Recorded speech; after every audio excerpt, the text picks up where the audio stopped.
Game over.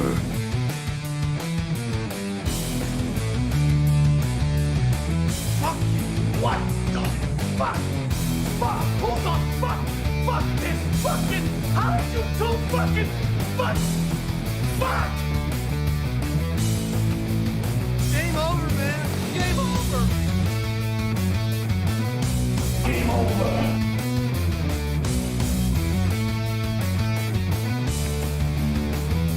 Wait a minute. There's things here.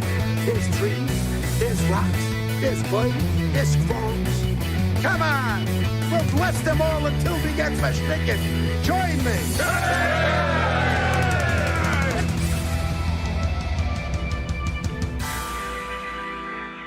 Why didn't somebody tell me my ass was so big? What about you guys? We ain't found shit.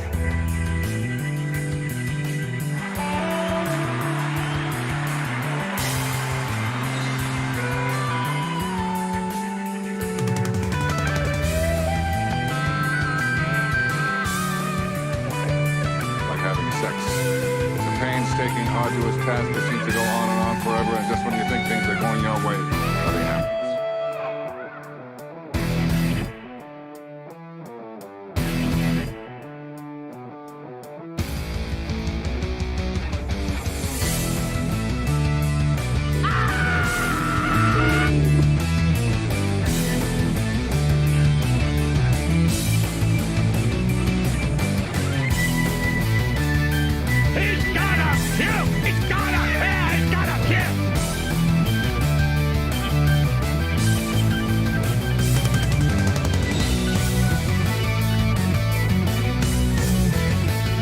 Blown to bits. Mind if I pull the underwear out of my crack? I'm a 50 terabyte self-evolving neural network double backflip off the high platform.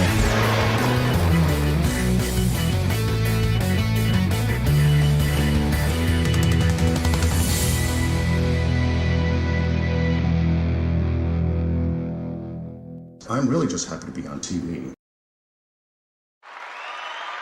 Welcome. Everybody filtering in. Rusty Grammar over on the Rumble chat saying yee. Yay. All right, well, let's get over here. Let's turn the camera on. There we are. Hey, everybody. We finally got the lighting back here fixed. Look how nice this is, right? It's a little too bright on the underside. We gotta touch it up a little bit. Probably drop that down just a skosh, and we'll be golden. But until now, but for now, I should say, we're good, at least with the way it is. And now the camera looks nice. My headphones don't phase out. The chair doesn't have a weird green line around it. I kind of do because, again, the brightness thing under here. The lights under me being as bright as they are is weird. I need to, if I could put a baffled or something, block the, I don't know. We're doing way too much work on this at the moment. We need to think about just doing a show. So, yes, we have all of that loaded up. We're going to start our show. We got to get the content put in here, but we have 3.5 hours of stuff to talk about you guys with. Some of the stuff we've talked about already, and we'll be like touching up on it. And the rest of it is new stuff. Plus, whatever fun and hilarity finds its way here, whatever stuff you guys might link in. Excited to do. Should I put the phone line back on? Your Roadcaster needs a little moisture, says Rusty Grammar. No, it doesn't. My Roadcaster has all the moisture it needs, and my drink stays far away from it.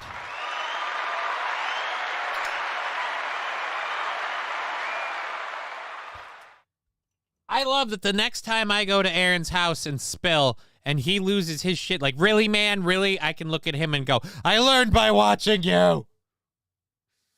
Oh. I'm the tard with nerve damage. He's the motherfucker with no hand-eye coordination. Water is good for the Roadcaster. Ask Aaron. No, it isn't, and I'm surprised that his is still alive.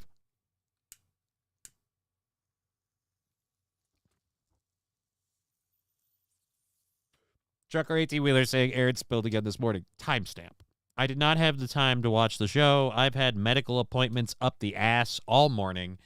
I got done with those. I got home. I prepped this show. So I haven't had the time to watch it, and I would love to see Aaron spill on his Roadcaster again. So by all means, if If you know what time it happened, let me know, and we'll give it a go. Thank you very much for that. That's awesome. Ooh. You know what? I'm going to try just... I know I shouldn't be futzing with this right now.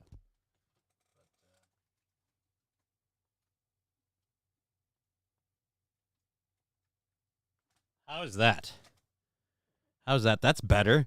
That's better. That's better. We got less of the glow and more of the just lighting it up enough where it doesn't look fuzzy or faded. Oh, that's awesome. Oh, thank God. Rusty Grammar cheeseburger. Cheeseburger pie jump in? What's with the cheeseburgers? I don't get it. Mikey Two Milks is saying he's here. Welcome to the show. Thank you for jumping in. Glad to have everybody. We're just kicking off. We're just getting started. I have to load up my stories. I didn't have time to do that, unfortunately, before we began. But like I said, I had a lot of appointments and things, so we got our show ready, and I'm going to drop the audio for just a second, and we're going to go ahead and pull these up. We're going to be talking about a chase in Florida. That will be exciting. Caught on video, so that'll be fun. No, let me pause it, because I don't want to do that. All right, and then we're going to catch up on the Missouri student who went missing. I still say this is hinky, but we apparently have some information about the last time he was seen or whatever. New surveillance footage raising concerns, I guess. What concerns? Unless he's being escorted by people who look like they have ill intent, what concerns do we have? Because, again, I don't know if you guys know this or not. Apparently his hotel room key ended up in the hotel room. So he got to his hotel room, but then he didn't. So I have questions. We also have a subway, New York subway story that will in no way make you feel like society is crumbling. And to follow that up, we have a sports podcaster, streamer, personality, I don't know, a sports something, who made a comment, a tweet, about LSU and basketball games. And apparently, if you express an opinion that somebody else doesn't like, thank you for that. The audio is back up. Thank you for checking, Lab Glass. I forgot to say. Let's check the sticker party thing so we know if that's... Holy Jesus, that's not far away. So the sticker party... Last time I checked, we don't have a whole lot of songs that feature the cowbell. I gotta have more cowbell, baby. I need this. Justki 39 egg, Justki 39 egg, Justki 39 egg, Justki 39 egg, Justki 39 egg, Justki 39 egg, Justki 39 egg.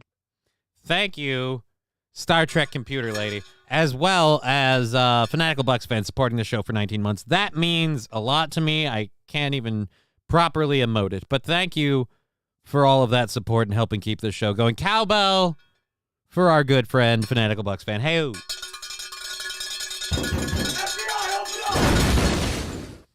All right, now another sticker coming in from Lab Glass. That's putting us at 190 bits away from a sticker party. If you haven't been part of one of those, the thing up there is over there, and you can click it and do stickers. They cost bits normally. They have sound drops normally. In the sticker party, they're free. There's no sound drops, but you can bukkake the screen with the stickers of your choice, whether it be just one or a whole slew. And you don't get to pick the placement, so anyone that's like, hey, that's inappropriate with the stick, nah, it's random. It's random. And we're 100 bits or sub giveaway from starting a hype train, which would be cool. That would be awesome. Speaking of which, let's check how we did yesterday. I didn't get a chance to do that either over on the Twitch stuff, so we know what to knock the goal down by today. Boop, boopity boop. Normally this is bullshit busy work I do while I'm getting the show ready, so I apologize that you're sitting through it with me here. $25. That's not bad. That's not bad. And so that takes our goal on the, what is it? Where's our goal at? All right, there. Is it up there? It is up there. It was 40 on the 22nd. So minus 25 means it's down to 15. $15 on the 22nd. Hooray.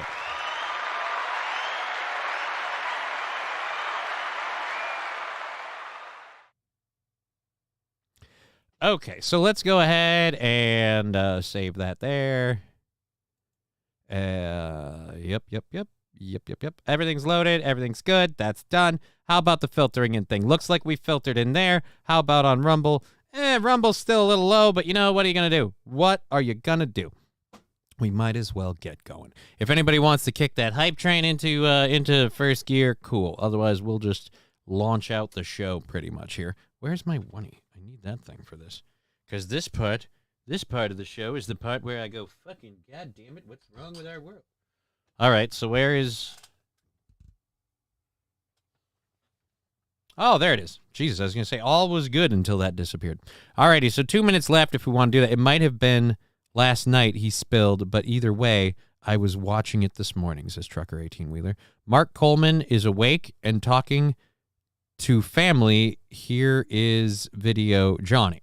Well, thank you for that. That is another story that we were talking about yesterday. I appreciate that. Let's click this link and throw this up in here. We'll try and fit this in the first hour here. We'll get into that.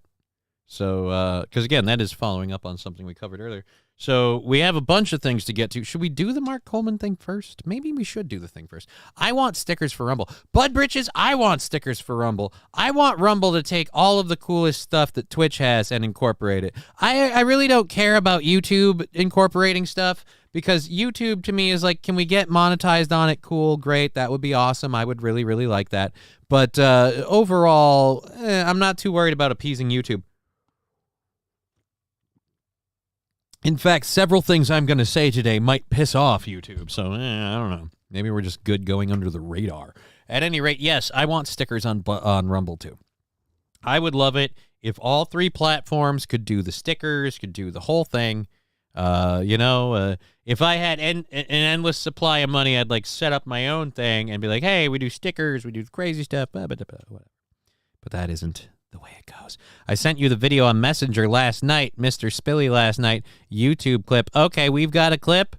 This is from last night. Also something I didn't see because I was busy playing, World of Warcraft. Don't look at me like that. I have a hobby, all right? It's a hobby. This clip by Fallen the Great titled, For Fuck's Sake, Imholt. For fuck's sake, Imholt. All right, so let's see this. Let's do this here. This is last night. I'm sure all of you guys saw it, so I guess you just want to see me react to it, but or at least most of you saw it. Here we go. All right, there's our dude who looks a little unshaven, a little gruff here, Mr. Gruff. Last story. Okay. Oh, God. Oh my God! Are you kidding me? Are you kidding me? Can I get a towel, God please? damn it, man! I made spillies again. Last story. Okay. Oh, God. Oh my God! Are you kidding me?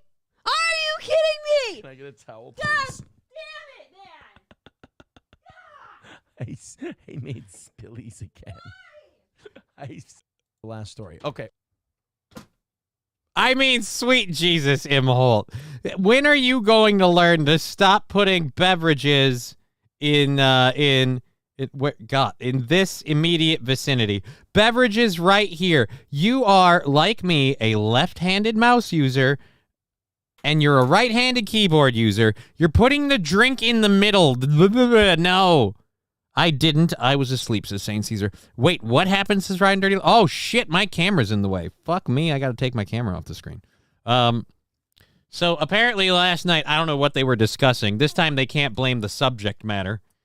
They can't blame the subject matter for Aaron's hand-eye coordination, which is weird. I got to go to this first before we do the thing. He's a boxer. He says he's a boxer, and I don't doubt him. I don't doubt that he boxes. I don't doubt that he can box.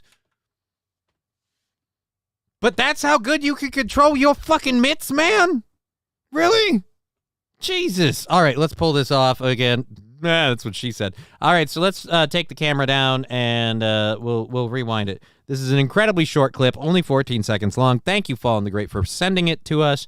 The link is in the YouTube chat if you would like to have it for your own personal uses. Wait a minute, retards can box? Dude, St. Caesar, retards can totally box. If my legs actually worked, I could box. As it is right now, I just punch things in range, right? Like, I'm not a threat. You know you can move in or move out on me because I have to stop punching to move. But if you get in there... Come on in, I'll gum you to death. All right, anyways, so, yeah, no, apparently he boxes. And like I said, old Lightning Fists McGillicuddy here is about to put a little bit of that Minnesota gold all over the table. Thank God it's a can and it's spilled towards him as opposed to towards the equipment. I don't know. At this point, do we count spillies that don't risk damaging the equipment? Because he spills so frequently, I feel like now if it's just no casualties on the table, it's just him being a dunce. Last story. Okay. Oh, God. Oh my God! Are you kidding me? Okay. Oh. Okay. Oh. Okay. Oh. Okay. Oh. Story. Okay. Oh. Story. Okay. Oh. Story. Okay. Story. Okay. Story. Okay. Somebody couldn't grab the can. Okay. Oh. Okay. Oh. God. Oh my! Okay. Oh. Almost. And here's the moment where everyone realized, or not everyone, here's the moment where he realized, oops. Okay. Here's the moment where she realized, oops. This is the moment where she's looking right there. And she's like, good God, I can't believe I touch your penis. I can't believe I have sexual intercourse with this chud. Holy fucking Jesus. For one brief moment in time, she asked herself, why do I love this man? Okay. Oh. And that's where it caught up to all of us. God. Oh my God! Are you kidding me? Are you kidding me? Can I get a towel, God please? damn it, man! I made spillies again.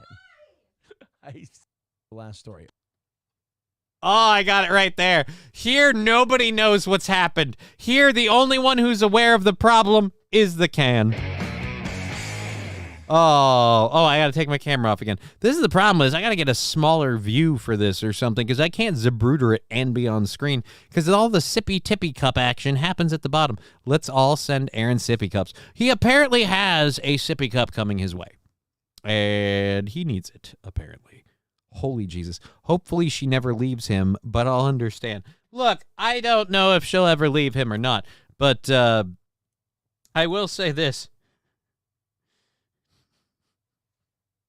There's got to be moments like every day where she just got where part of her, unless she's completely irrational, there has to be a part of her brain going, no, wait a minute. Why do I love this man? Failure the person strikes again. He better use it live. I hope so. Aaron, again, does need a sippy tippy cup because, again, Aaron makes spillies. Thank you for that. Who is that? Fallen. Thank you, Fallen the Great, for sending us that link so we can watch him knock it over. Right. We can watch him knock it over and over again, but it won't spill. Can we baby-proof that room for Aaron 24/7? Needs it at this point. It will be a little hard for his family when they're there then because it's like we child-proofed it for Aaron, and now there's actual children present, and they're going to be like, why do we need this stuff? So, I mean, I get what you're saying, but it might be awkward. We have 190 bits till a sticker party. We did not have a hype train. We got people filtered in. We got the stories loaded up. And we just watched Aaron, once again, bukkake his desk. Unfortunately, not the roadcaster. Does that make me an asshole? That I want to see him, like, fuck up the roadcaster. Just because at this point he spilled on it so much, I feel like karmatically it's due. You know, like that thing's about ready to go, hey, I'm a piece of audio equipment, not a boat. Just my theory.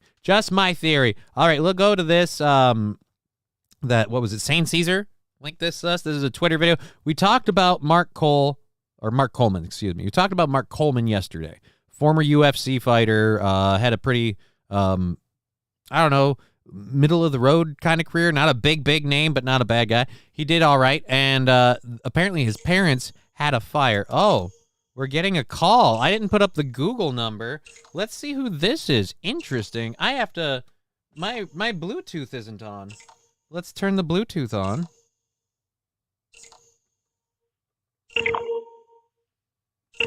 Unfortunately, it's going to be one channel. But let's see what this is. Call from. Hey, John, it's Mikey. It's Mikey. To accept. It's Mikey. Hey, Mikey, how you doing? Welcome to the show. What the?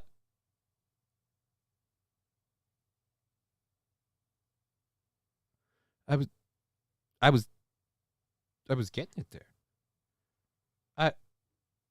I was getting it there.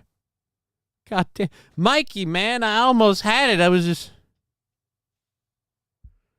Oh.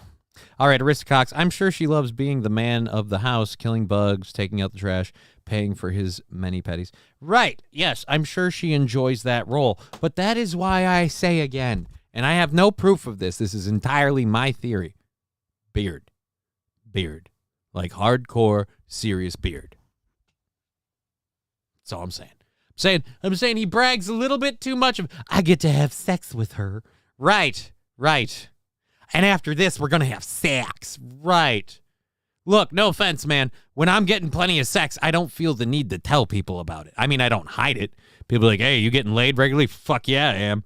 My dick's getting flossed so much the thing's practically waterlogged. But my point is, if you are getting sex regularly and you need to tell everybody about it, like, I'm having sex with that lady. Beard. Mikey, no talk. Yeah, Mikey called in, and then I took too long to answer the phone, and he let me go. After she mows the lawn, in more ways than one. Took too long, it sent me to voicemail. I'm sorry, man. I didn't have the Roadcaster hooked up, and that's why I waited to pair it in. I had to repair my phone a while ago, and ever since I did now, when I turn on the Roadcaster, the Bluetooth channel doesn't automatically activate, which is kind of bugging me. I don't know what I did to my settings to fuck that up.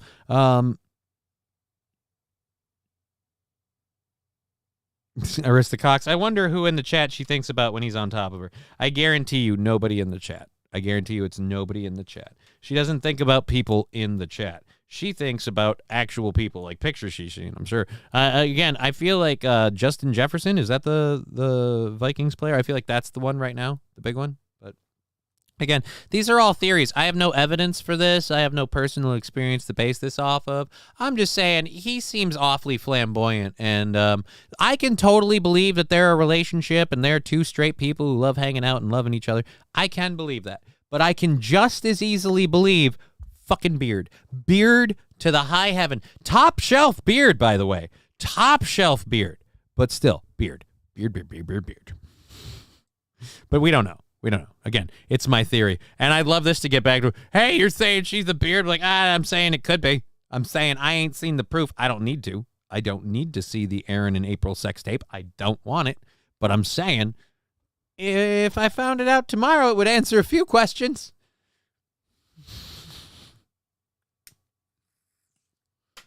Anyways, oh my God. I just got ash in my mouth. Finagle Bucks fan, I can see it, right? We could all see it. But thank you for being here, Aristocox. Thank you for being here, following everybody. Love having everybody on Twitch, YouTube, and Rumble. Looking nice with about 45 people. That's not bad. For the start of the show. Let's get back over to this thing. Ba-dum-bum. Oh, wait, no, we were going to cover the one that St. Caesar sent us. So apparently, for those of you who don't remember, Mark Coleman rescued his parents and attempted to rescue their dog. The dog died of smoke inhalation, unfortunately. That's very sad. But did rescue the parents, and then himself suffered severe smoke inhalation from rescuing everybody. April thinks of Keanu. I could believe that, too. Anyways, back over to here. Here we go. Boom. So this is Mark Coleman. I guess he's awake. He's conscious. I don't go shoot. I didn't do an appearance. And then she did an appearance.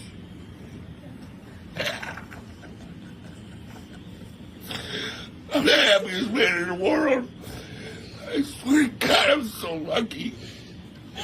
I can't believe my parents are alive.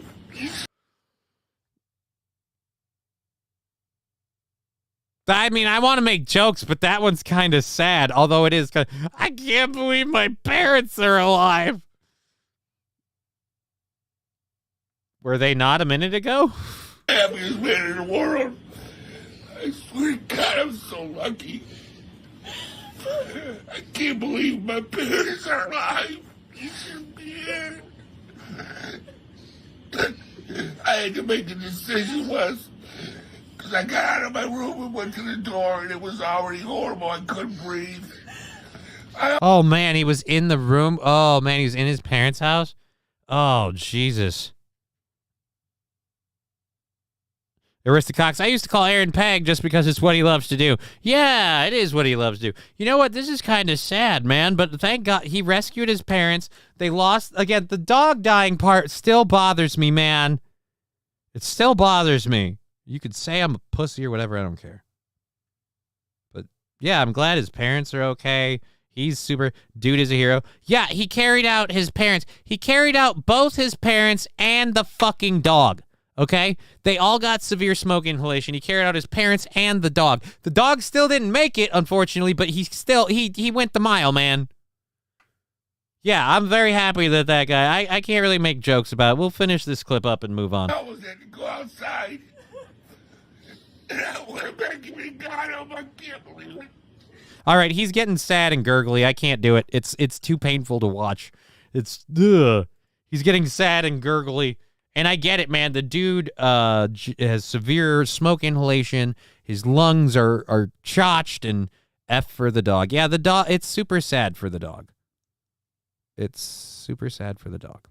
But I got severe smoke inhalation more than once. Northern Lights mess me up, says Aristocox.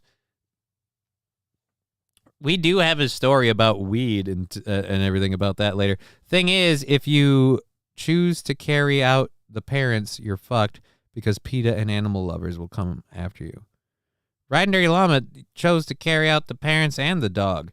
He got the dog, too. And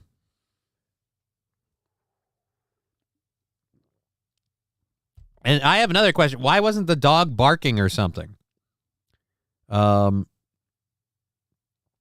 If you choose to just carry out the dog and you go after the parents and the parents don't make it and the parents die, you may be suspected of murder and arson. Thank you. The bright side. Thank God my parents made it. Nobody will think I killed them for the inheritance. Why does he look like Kurt Angle? Because he just got barbecued. Okay? The man was in a house full of heat and smoke. He's going to be red and a little dirty looking. Yeah.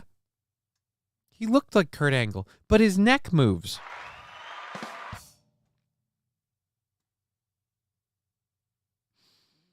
Alrighty, let's go. I sure hope Aaron's ex-boyfriend calls in again. You know what? Yeah, let's do that. Mikey called in, and that was awesome. We're gonna put the phone number back up. We'll see if Aaron's ex-boyfriend has the stones to call us back again. That was a fun little bit. He was in Haiti. What? He was in Haiti? I thought he was in fucking Florida or some shit. I don't know. Haiti, that's... Oof. He's lucky he didn't get barbecued. Ba-da-bum, jokes. All right, so we have a bunch of other stuff to get into. So either way, he's fucked. Right, either way, he's fucked. That man stopped a barbecue with a broken frickin' neck.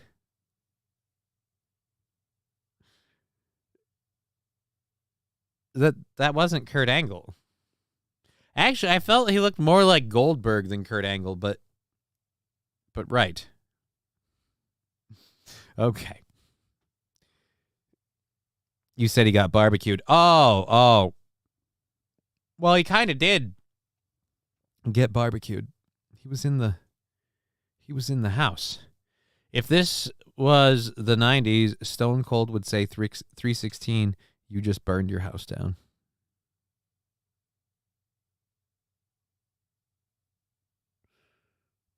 Okay. Perk Angle? You can smell what the Rock is cooking? Yeah, the entire house. By God, that man has a family. All right, let's we shouldn't be making this many jokes about a man valiantly pulling his parents and dog from a house fire, nearly dying of smoke inhalation. Like, let's not forget, he was taken to the hospital in critical condition for the smoke inhalation. So, all right, let's get this over here going. We have a interview in our continue. Apparently, a dog named Hammer. Well, it should have been a dog named Fire Extinguisher, but nobody's perfect. So, at least he got some coupons for Dickie's Barbecue.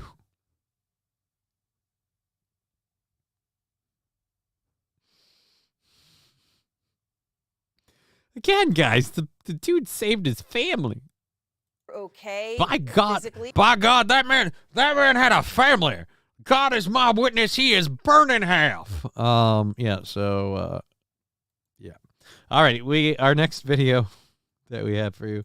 You guys, howdy everyone, says Luke Duke. Good to see you, Luke Duke.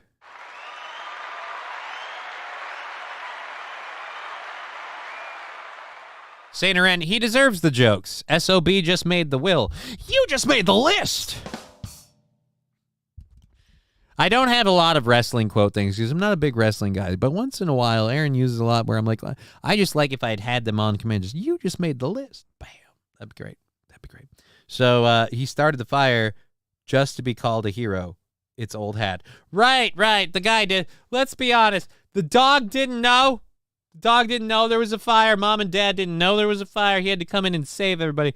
Awful fucking convenient.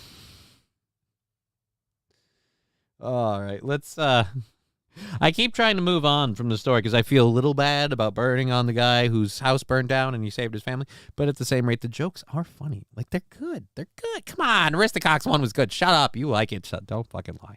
Anyways, so here we go. Next video, a passenger plane. A passenger plane recently suffered a brief moment of, I don't know what the fuck. It kind of sounded like that. Thank you for the 10 bits, trucker. The plane went apparently just and nosedived.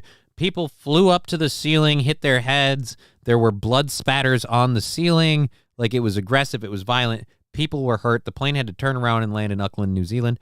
We have an interview with one of the people on that plane, and I'm awfully curious. He says he's going to tell us what the pilot told him after the flight. So I got Boeing. Of course it's Boeing.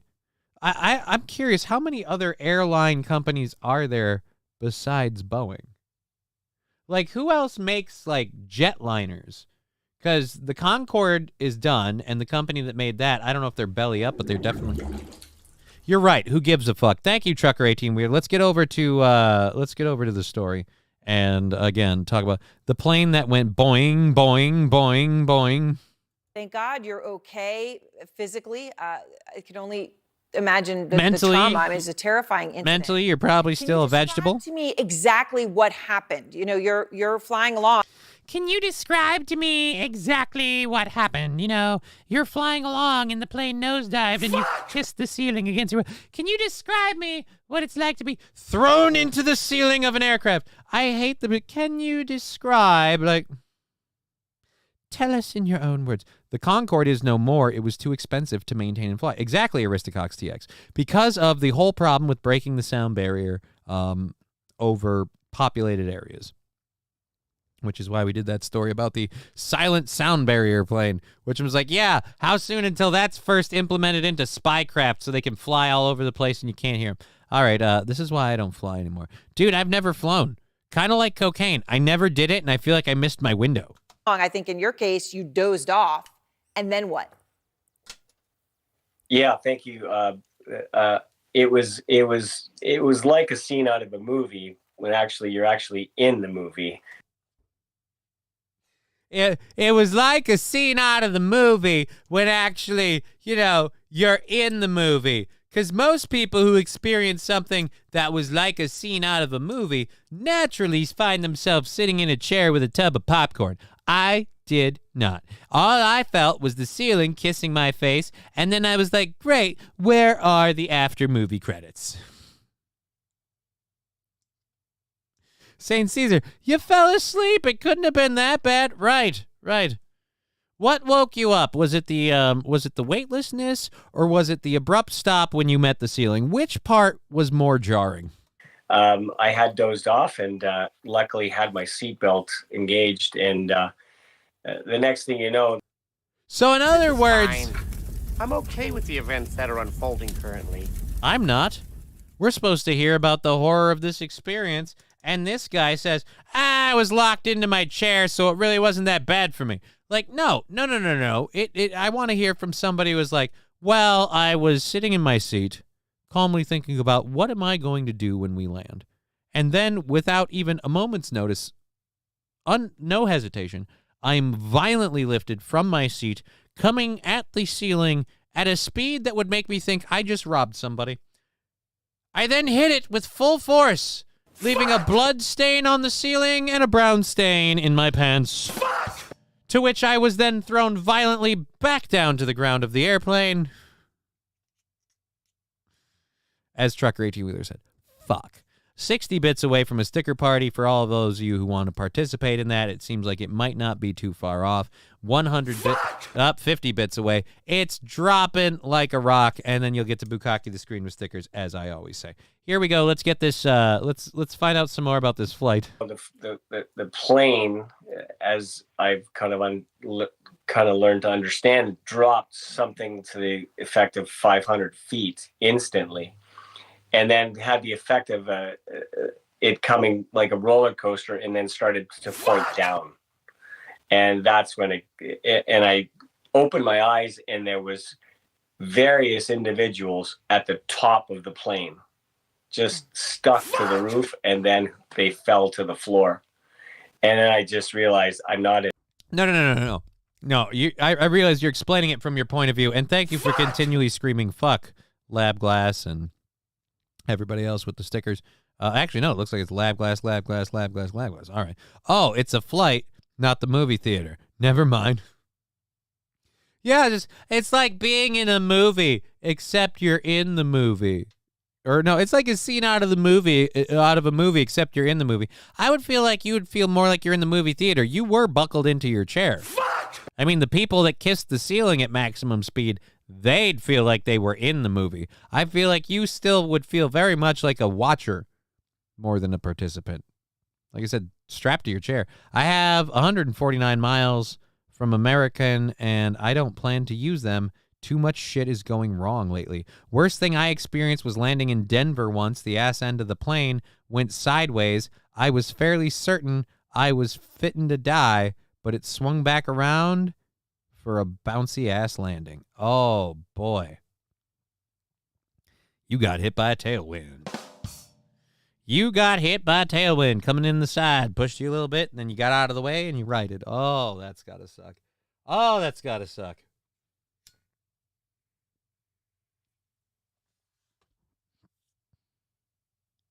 But you think you're gonna die at that point? I mean, how close to the ground were you?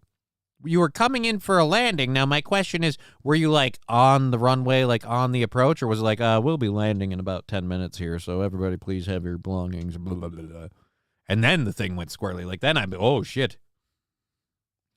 At any rate, worst thing yep, we covered that one. Why did it look like the chat moved? It didn't. I spent 8 hours is DFW once because one of the bathrooms weren't working. I flew back from Barbados one year amid the turbulence. Was that bad? I flew back from Barbados one year and the turbulence was that bad that they turned off all the electronics. I thought I was going to die. I shit myself. It was that bad.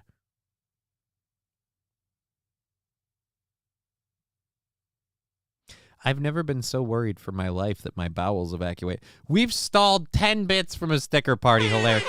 Never mind. I literally said it the second I said it. We've got a sticker party happening for everybody that wants to do it. We'll turn the music down a little bit. We'll do a little hit off the bong for everybody. Say thank you for the support. The show is in a tight spot financially. We appreciate all the support we get. Thank you very much for helping out if you can. And we're going to have a little sticker party, get back to the show. That was a good hold. It was a good hold.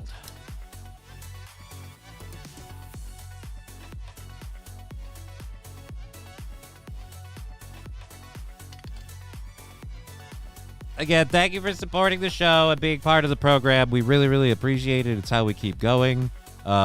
Where's the burn victim back? or why is the burn victim back on the screen? Who's the burn victim? Oh, that's not the burn victim. That's the guy from Auckland, New Jersey. For real. Oh, that's not a burn victim.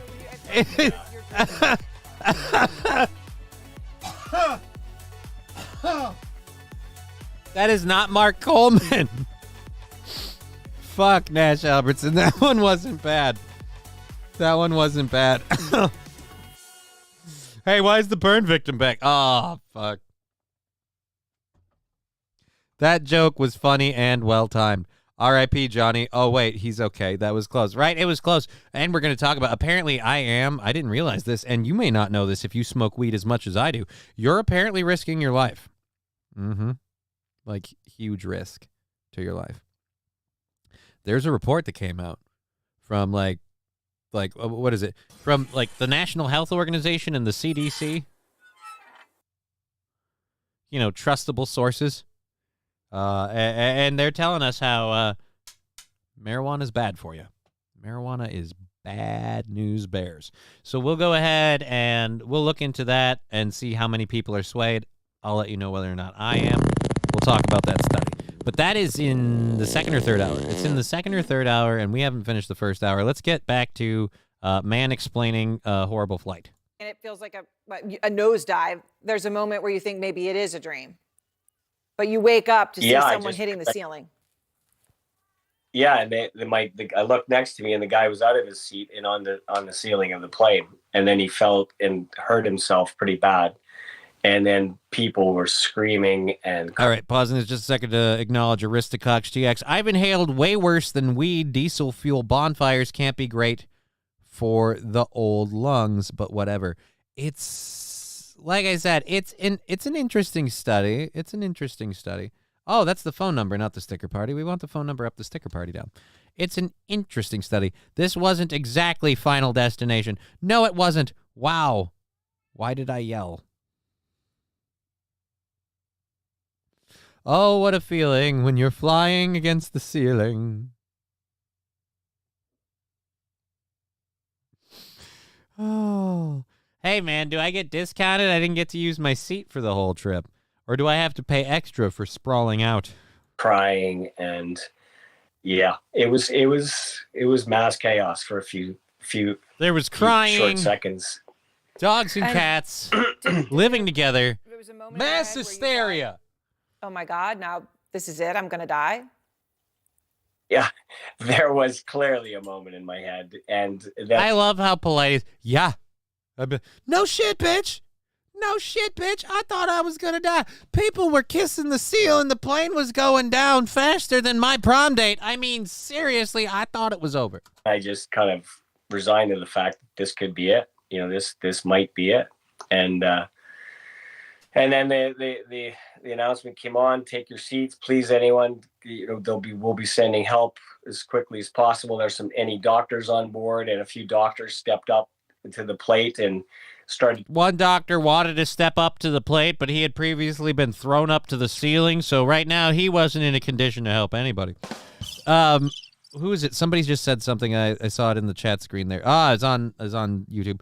Nash Albert is saying there was a good post of Reddit from a passenger who described it much better. If you can give me a link to that Reddit post, I will absolutely read it on the show. I'd love to do that. Other than that, we're going to finish this so we can move out. The Aaron Burnett show is kind of boring, and this guy not giving the best. A few doctors stepped up. It was utter chaos. They also endorse complimentary, so I am skeptical. They also endorse commentary, so I am skeptical. To give assistance and mend some people up that were bleeding and had various kind of injuries, putting some neck braces on people. It was touch and go. Oh, so the pilot, after this happens, says that's just it. Comes back. Once I step foot on a plane, I'm already okay with the fact that if shit goes bad, I won't make it. I think he was in shock. I think he felt that he wanted to see what people were going through. He walked to the back, and I immediately engaged with him and said, you know, what was that? And he openly admitted, he said, I lost control of the plane. My gauges just kind of went blank on me. And that's when the plane just took a dive. So literally, he says the gauges went blank. So the plane pulled a Mitch McConnell. And we'll be working with our members across the aisle to...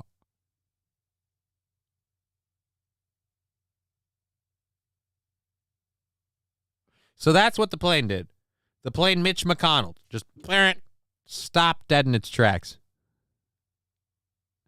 Laughing Lions, hopefully they were given an extra bag of peanuts for their suffering. Yes, and I'm sure all of the Band-Aids were complimentary. Don't worry, the doctors will be handing out complimentary gauze and Band-Aids. You won't be charged for the medical supplies we're going to use on you because we beat the shit out of you.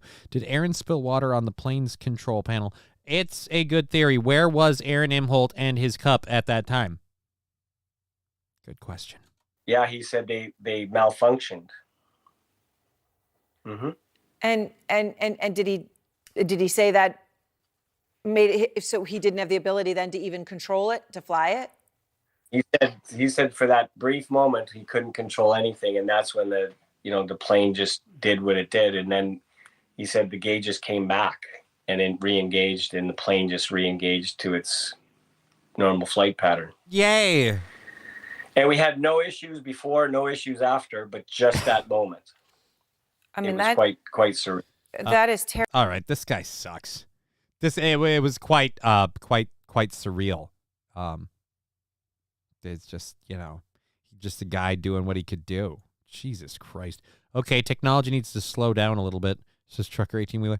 That Boeing whistleblower said titanium shavings would do just that to a panel and short out wires.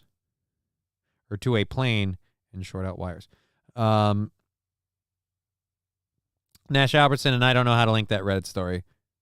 Sorry. Well, oh well.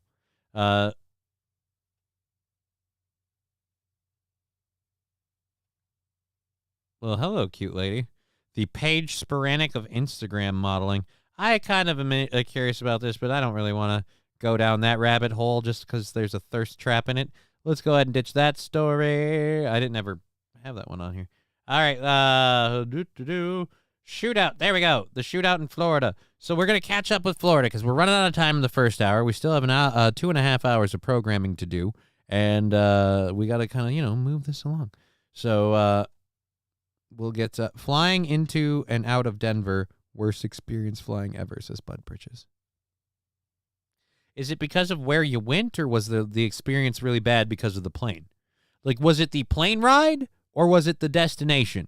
Like, getting in and getting out of Denver, did it suck because of, like, the airport, because it's fucking Denver, and the people and everything in Denver, or did it suck because, like, the plane was noisy, the fucking thing smelled funny, the lady next to me, I swear, was making some sort of kombucha on her fucking tray in front of me.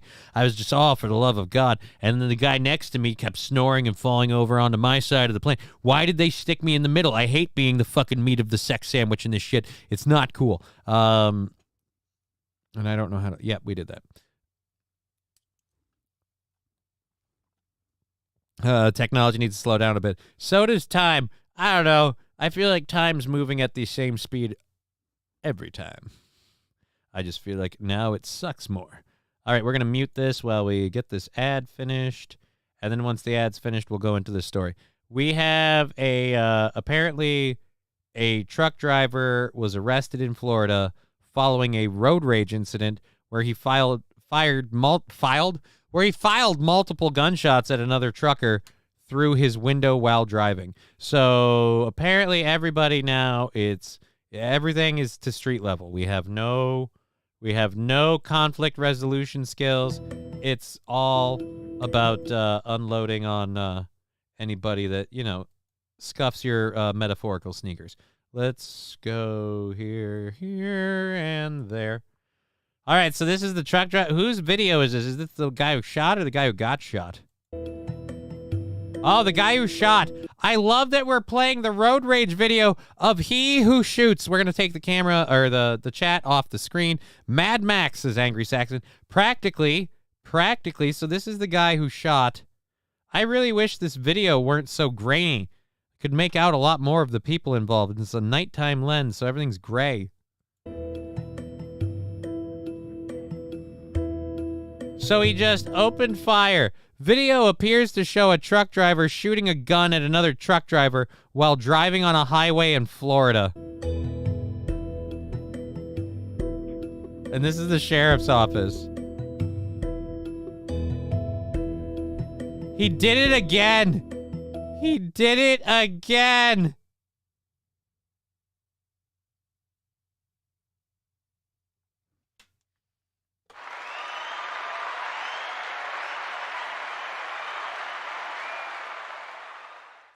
You gotta love somebody like, oh, fuck, I missed. And so he sped up to do it again. Like, you've committed to the act, you've perpetrated it, and most people, especially if you're doing something you shouldn't, are going to feel an immediate sense of regret, guilt, or reconsidering what they should have done right after doing it. Nope, just bang, bang. Oh, I'm gonna get you, motherfucker, and just came back at it. All right, so second truck driver told authorities he was driving down I-75 when the suspect threw a water bottle at his truck. The suspect allegedly pulled alongside the other trucker's vehicle, fired several shots in his direction, at which point the trucker returned fire. The other driver is not facing charges, and neither was injured in the exchange. Suspect is in jail without bond, facing multiple charges, including aggravated assault and shooting a missile into a vehicle. He was armed with a rocket launcher? Shooting a missile into a vehicle.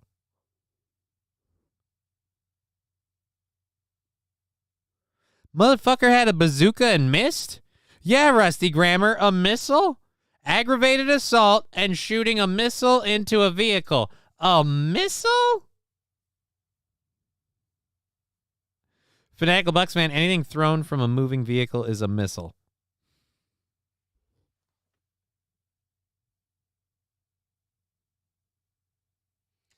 After finishing his cigarette, the suspect flicked the missile out the car. What the fuck? Sounds like a Florida story, says Joe Berger. It indeed does. It indeed does, which is why we had it on there. All right, so we have that. And then we have, all right, so we have two stories left in our first hour stuff. Coming to the end of our first hour, moving into our second hour programs, hitting up to almost 55 people here right now. That is awesome. Broadcasting on Twitch, Rumble. Oh, correct me, I'm wrong. 62 people. I was wrong. It's getting bigger and better. Fanatical Bucks fan, the more you know. Indeed do. So yeah, we have two things left in our first hour stories. After we get done with that, we'll move over to our second hour stuff, filter through everything that we've got, hopefully cover most of our crap before we get done with the show today. Going until 5:30, and missile is a generic term for a thrown weapon. I mean, I get that, but now, like, we have a classification of weapons known as missiles. Ballistic, well, I suppose they call them ballistic missiles, I guess. Ballistic missiles. Guess that matters. Scroll up, says Fanatical. Typically, a missile is defined as an identifiable object that can cause great bodily harm. Florida courts have found that the following objects can be missiles: a grapefruit thrown from the window of a vehicle, a soft drink bottle, a rock, a metal lock.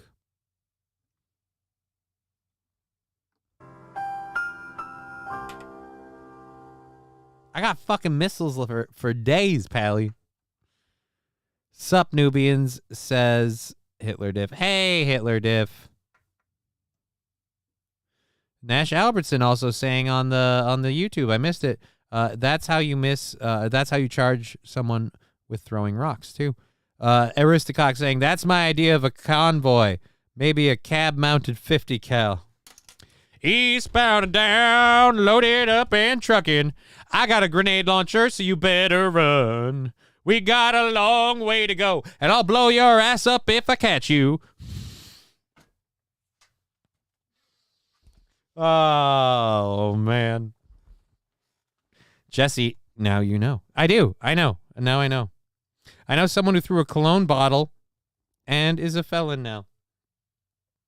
The best part is society is probably ignorant like me, and if they hear this guy is guilty of attacking people with a missile, they'll assume again, Bazooka Joe. the more you know.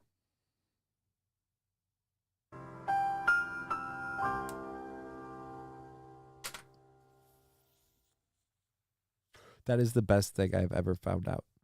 Just us proud, strong blacks holding it down while the man tries to keep us down, says Aristocox. Right? That's the way it is. I too, I say, hey, I'm black and I'm proud. But fuck off. Tell me what movie quote that's from. There's an obscure movie about people in Scotland, and I always remember the end of it. One of the Scottish guys, one of the Scottish people in the movie, is playing a fucking saxophone on the street. I don't know what movie this is. I remember the preview, though. He's playing a saxophone on the street, and there's a black kid looking at him, and he says, with a Scottish accent, fucking ginger, pulls the saxophone out of his mouth. He goes, I'm black, and I'm proud. And he puts it back in, and I'm just like, oh my God, that's the funniest thing ever. He looked at a black kid and told him he's black and he's proud. It was hilarious. I was like fucking 7, 8, maybe 9. And I don't remember what movie that's from, and I want to remember that preview so bad. So bad. Sheepfuckers the movie with subtitles.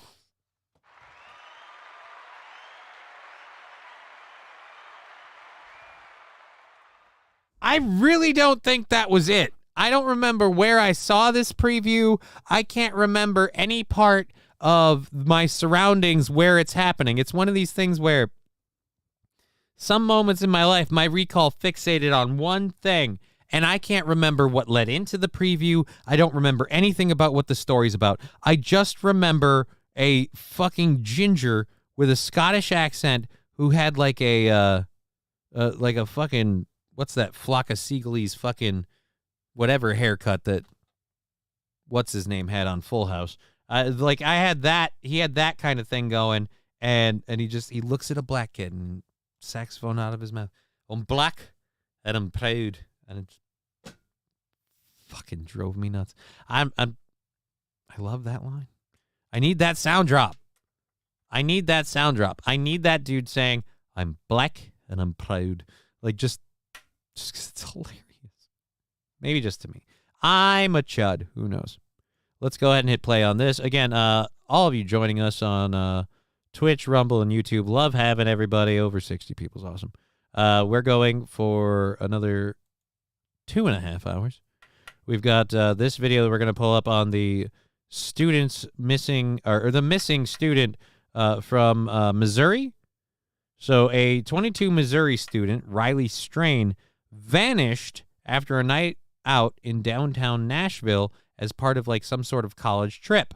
So we're going to find out exactly. The police in Nashville are asking for help as they are searching for a college student who's been missing since Friday. Riley Strain was last seen in the city's Broadway district, and there is now this security camera footage that has been released showing him stumbling down the street minutes before he disappeared. His stepfather told a CNN affiliate that Strain was trying to settle his tab when he then got kicked out of a bar. CNN's Ryan Young is following all of this for us. He's joining us now. So Ryan, is he just super latest? Is he just super duper drunk? So many questions about this, Kate. Of course, that surveillance video will probably be a key because, you know, all up and down Broadway, there are those surveillance cameras. So you can kind of track this young man. All up and down Broadway, there are those surveillance cameras. Where do they cut out, though? And again, his hotel room key made it to his room. Alien abduction, right? He's in the river, maybe. But then, how does the hotel room key make it? Because yesterday, Aristocox, I bet he has my wife's keys. She can't find them either. That's awesome. That's funny. No, I'm saying I don't get how the key made it back to the hotel room. Because they said they found his hotel room key on his bed. As he walks down the street, not sure how much video police have. We do know he went missing around 9:52. Wait a minute. They've been trying to search with the Go help back. of those surveillance I want cameras. that So surveillance kind of video. track this young man as he walks down the street. Not sure how much video police have. We do know he went missing around 9:50. He was moving really, really well and then just suddenly collapsed. Fanatical Bucks fan, thank me later. Is this the surveillance video? Are we just going to the surveillance video? That's what you got to measure. The commitments. God damn it, he found it. He fucking, yeah, I'll thank you right now, man.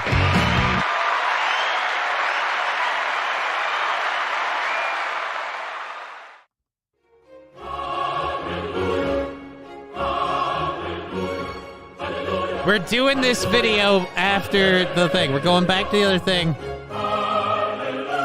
Labglass, I was just going to post the link. Well, I thank you too, Labglass. Thank you too. But he found it. He found the fucking commitments. It's the commitments. I remember that part too now. Ah, this is awesome. I'm going to clip that out later. All right, well, let's get back to the surveillance footage thing, and then we'll go to the thing that I'm going to squeal like a child about. Again, the key in the hotel room. I wish I could ask questions. What about the key in the hotel room? And then again, the surveillance video that we just watched, the footage, we'll even rewind it a bit. He's walking really, really well, and it's like he got hit with something, or something he had eaten, taken, or been dosed with hit him, and he just, bam, went down. What's up with that? And then he's missing his jacket or sweater vest thing or whatever it was. You know, all up and down Broadway, there are those surveillance cameras, so you can kind of track this young man as he walks down the street. Not sure how much video police have. See, right there, he went down. He went down, and it's like his vest fell off, and he didn't pick it up. And he was running. He was running. Was someone chasing him? Again, what the fuck? We do know he went missing. Clearly, he got abducted, and his captors robbed him, found his key, which has the hotel room number, and they went to see if he had anything else they could steal. But you would think they have video of that, though.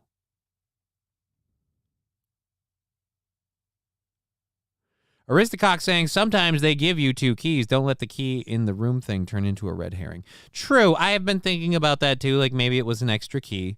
But it was the way they mentioned it. Like, they found his hotel room key on his bed. Like, all right. But again, thank you, Aristocox. Maybe I am hyper-focusing on the wrong thing. Around 9:52, they've been trying to search with a helicopter. They put boats in the water to try to see if they could see anything on the shoreline. Like he got and beyond hit. That, they've done a lot of canvassing. You talk about it. He went to a bar. Okay, so it was just his shirt that looks that way. Out. And since then, everyone's been trying to ping this young man.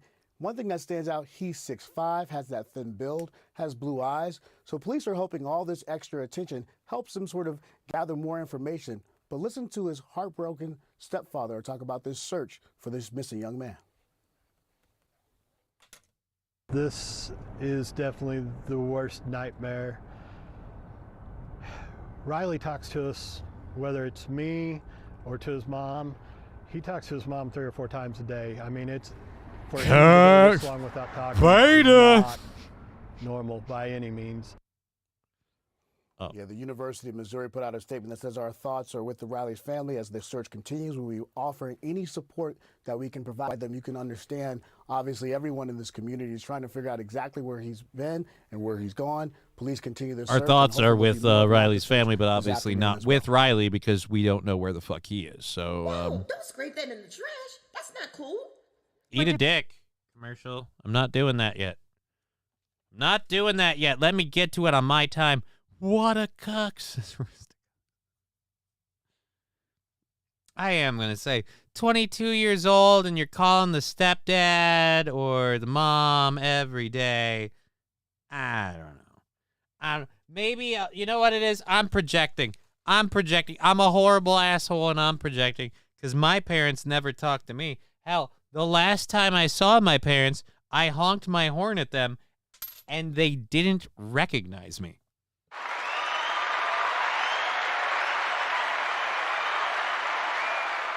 Not because I've changed my appearance or I've lost a lot of weight or any actual reason. They just literally have 5 kids and the attention span of those childs to be like, that's one of mine? Really? Cool. So again, maybe I'm just projecting. Either way, why don't we see where we see him stumbling along? That's the last piece of footage we get with him on the camera.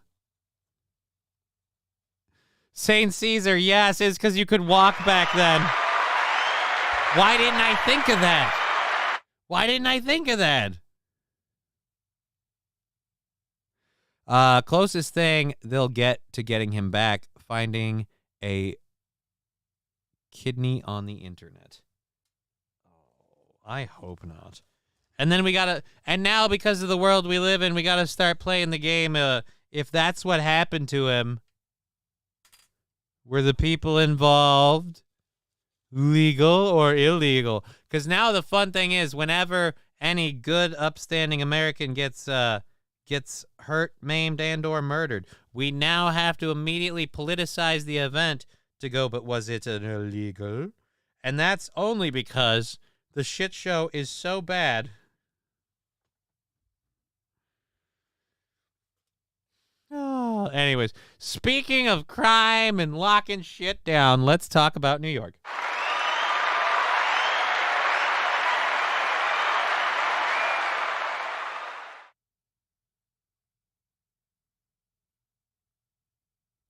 Aristocox says, in all seriousness, I didn't know this.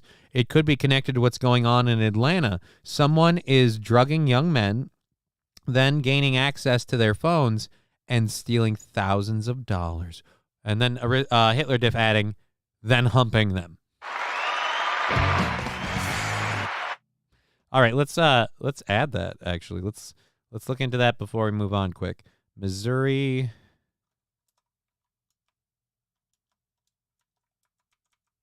No, not Missouri. Atlanta. Fuck you. Atlanta men. Atlanta men drugged. You type Atlanta men and drugged is the first thing. Well. Ooh. 1 day ago, 23 hours. Well, a man here in Atlanta who believes someone drugged him while visiting a bar in Atlanta man.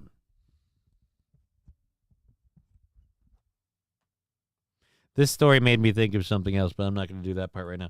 We'll do that the next time it's relevant. But I think someone is drugging the porn stars. That's why they are dying lately at a young age. I mean, do you have to drug the porn stars? Usually porn stars are involved with drugs. See, cartel F slurs be crushing booties.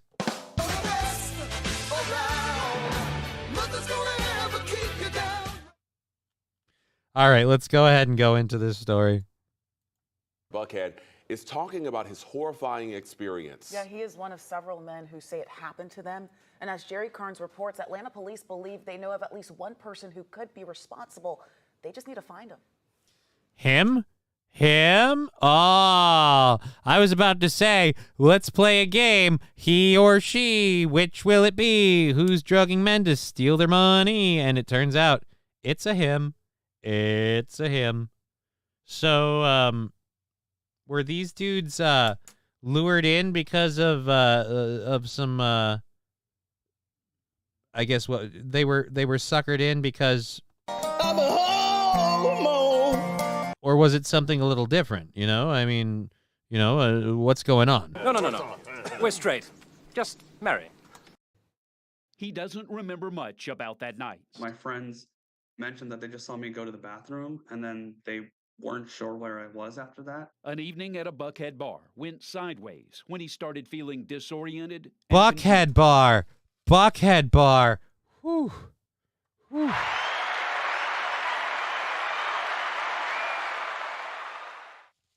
Earlier when that guy was talking, when the other guy was talking, I paused it and we came back. I just heard Uckhead and I was like, oh God. Not gay bars, just regular dudes at high-end bars, says Aristocox. I've seen the movie, The Commitment's excellent film, says Sandy Squatch. We're going to watch the preview here in a minute because I remembered the preview.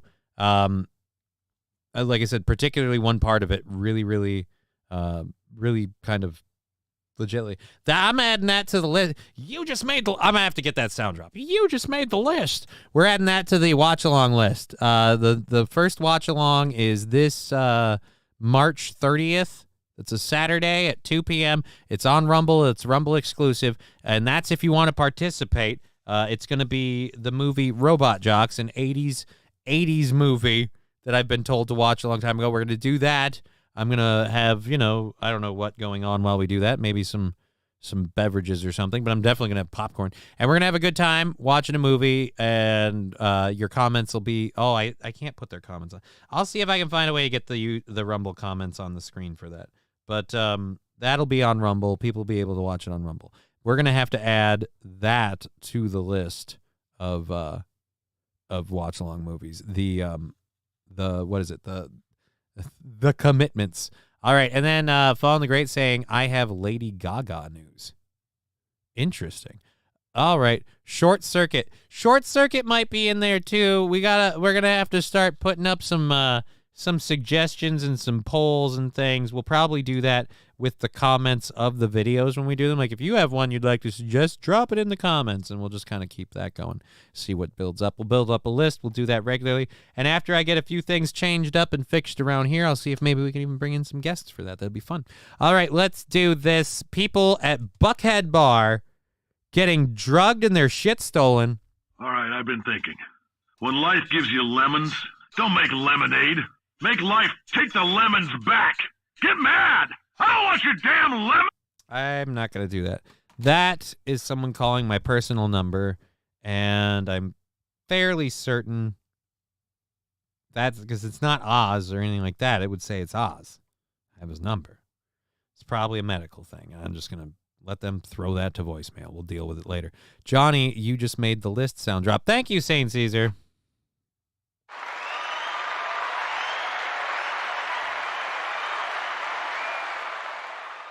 Can I select this to just copy it? No. All right. Poop Liquor says hi, and then also says trolling. All right. At least Poop Liquor 9000 on Rumble came out with that. Thank you. Thank you. I appreciate the honesty. Best of luck to you, sir. Let's go. Oh, wait. No, because that's not my personal number. So it's not like, oh, it was Poop Liquor that called. No, because that's my personal number that they called.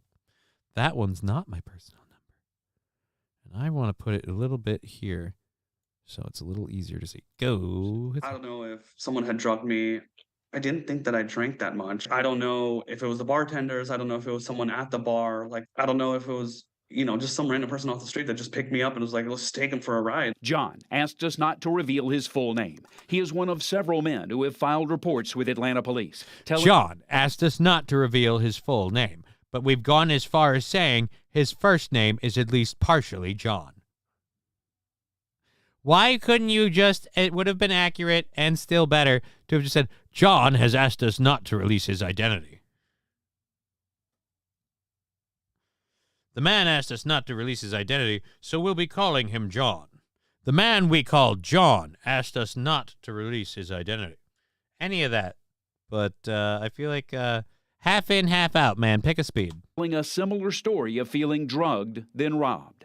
John remembers a car ride with a stranger behind the wheel. He woke up the next morning in his apartment. My phone, my wallet, had a Rolex watch stolen. I had some jewelry from my apartment and an iPad stolen as well. While Atlanta police say they've targeted a suspect for arrest, John is uneasy. I'm afraid to be in my apartment. I have so much stress and I'm not able to do my job. Like it's just it's been really, really tough for me. His horrifying story is shared by others while police pledge their commitment to catching the person responsible. Whoopity-doo. It could be that could be interesting if that's a thing. Here's my guess if that's a thing. John as in John Doe. No, Skeezy Whitefish. They said John asked us not to reveal his whole name. John asked us not to reveal his full name. John's a very generic name. John is a sound drop. John. Okay. He woke up with a condom in his butt and is embarrassed. Cut him a break, man. Damn.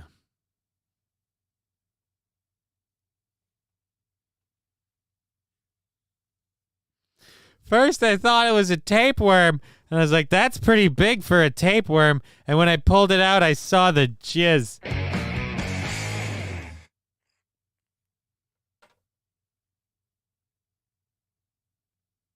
Yep, that's karma. That's karma. That's karma. All right, so we have the Lady Gaga thing that someone shared us. We can get to that in a second. We'll clear that off. We've got that. Oh, the commitments funny scene. Oh, the commitments funny scene. I don't know if that's the one we need or not, but we'll see. We'll see. Let's God, that story still freaks me out. Matthew struggles with addiction to inhaling air dusters. Jesus Christ. All right, so this is that. This is that. Let's do the one that who is it? We'll pull this up. You know what? So I can control C and throw this one into the sound drops thing. I gotta do some legit time. This, I don't know. Can I fit it into tomorrow? Maybe tomorrow, to just put in sound drop clips. I've got a growing list down here of clips that I want to get sound drops out of. So we'll leave that there. Thank you, St. Caesar. All right, so that's that. And where's the Lady Gaga thing? This is Lady Gaga's Poker Face had an explicit lyric which only one radio station realized. Turns out that Lady Gaga's Poker Face isn't as innocent as it seems, and only one radio station caught on to the rather X-rated lyrics. The songstress released the hit back in 2009. It became her second consecutive #1 song. Hey, laser lips! Your mama was a snowblower. Thank you, Jesse. I appreciate that. The songstress released the hit back in 2009, consecutive hit. 14 years later, going on to surpass 1 billion streams on Spotify. What's the lyric? But one radio station twigged, but one radio station twigged that there were some, tweeted, I'm guessing, some rude words in the song and asked Lady Gaga to censor the track. Just Dance hitmaker went on to applaud them for being the only ones to spot it. Lady Gaga told the crowd, KIIS-FM is the smartest radio station in the whole world, and I'll tell you why. Poker Face, it got played all over the world, thousands and tens of thousands of radio stations, is the only one that said I had to censor my lyric because they thought I might be saying something bad. She went on to note that of all the places that played the song, is the only one that was right. What is the rude lyric? Well, in the bridge where Gaga appears to just repeat Poker Face 4 times, it turns out she's actually saying something different. The song actually goes Poker Face. Fuck her face? Ma. And people are floored. The clip of Gaga admitted the lyrics being X-rated has been doing thousands of rounds. I was today years old when I learned this, and I'm 29, wrote one surprised Gaga fan. I can't unhear it now, another added. My past whole teen existence is Sukith. All right, whatever. So this is incredibly dumb. Thank you, I guess. Fallen the Great. Lady Gaga news. One radio station heard a really funny lyric. All right. Okay, then. All right. Not me, he was. Who's he? Flying to Denver. Worst flying ever. I'm trying to figure what be we playing your USA right? Okay, unidentifiable. John's hot. Yeah, I have no idea what the fuck Poop Licker's talking about. I'm just going to kind of space that one off. Alrighty, let's move on. Thank you for being part of the show. We have the show going for another 2 hours. Love having everyone here on Twitch, Rumble, and YouTube. It's super awesome to see all of you. Kissing up near 70. We've been getting like to the high 70s, 80s. It's this thing's grow. We're almost touching triple digits. Oh my god. Oh my god.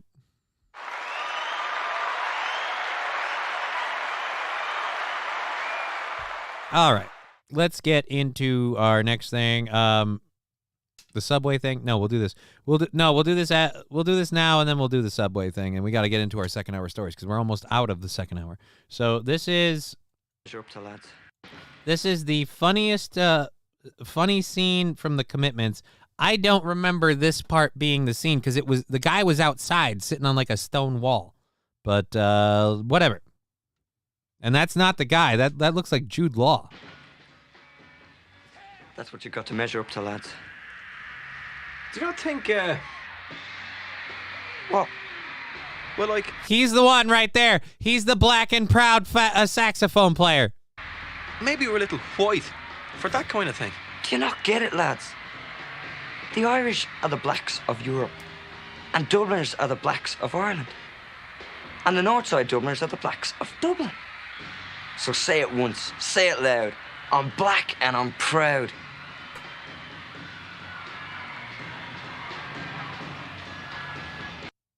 All right, that's part of it. Can we hear it, bro? Dude, it was on. It was on. It was up. Can we hear it, bro? Hear what? The Lady Gaga song? I'm not really worried about it. Whether she said poker face or fuck her face. I'm black and I'm proud. Yeah, that's the part. Like, was the audio not coming through? Black and I'm proud.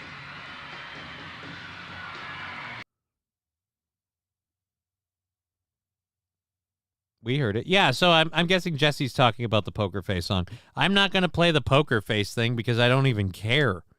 Like, it's just, ugh. The poker face thing. They heard you. It's the same way, what is it? Erin insists that she says, making some fucking pie instead of pumpkin pie. People have had this thing where P and F get switched in songs all the time. What the fuck is that Richard Simmons thumbnail? Richard Simmons thumbnail.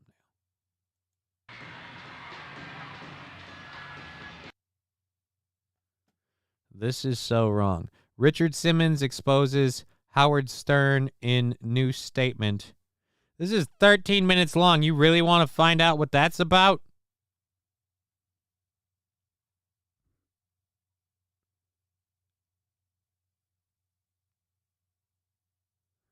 All right, I don't want to bother with that one. So, Hitler Diff saying, no, later we'll have some fucking pie. Slapping store manager for fun goes horribly wrong. That one, all right, that's 6 minutes. I want to see slapping a store manager go horribly wrong. If you run, fight, or flee, that force could be used against you. What's your middle name? Figure it out, bro. You're not free to leave. On May 22nd, 2021, officers responded to a store after a woman assaulted the store manager. Did you call? Yes. So what's going on?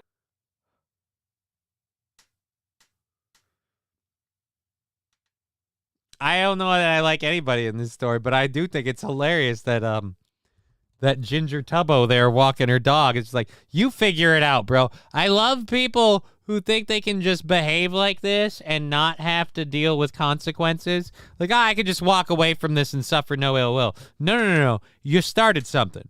So it's going to get finished, and you're going to have to pick a side. You can't just walk away from it now. Just laughing at Richard Simmons, says Hitler Diff. Oh. Yeah, I don't really want to go into it anyway. Sound and video, fine on my end. Yeah, I think Jesse, I misinterpreted Jesse. So we wanted this girl trespass. She was being belligerent out here. We asked her to unplug her phone, leave the premises. She said, no, I'm not doing it. I have an important phone call I got to make, blah, blah. And then she comes in the store. We asked her to leave. She assaulted my store director. Okay. In the belly, like punched him in the belly or whatever, and then threw a bottle of water. Okay. Does that... So, I do what I want. Fuck all y'all getting in my way. Don't tell me what to do. Life is my oyster kind of bitch. Gotcha.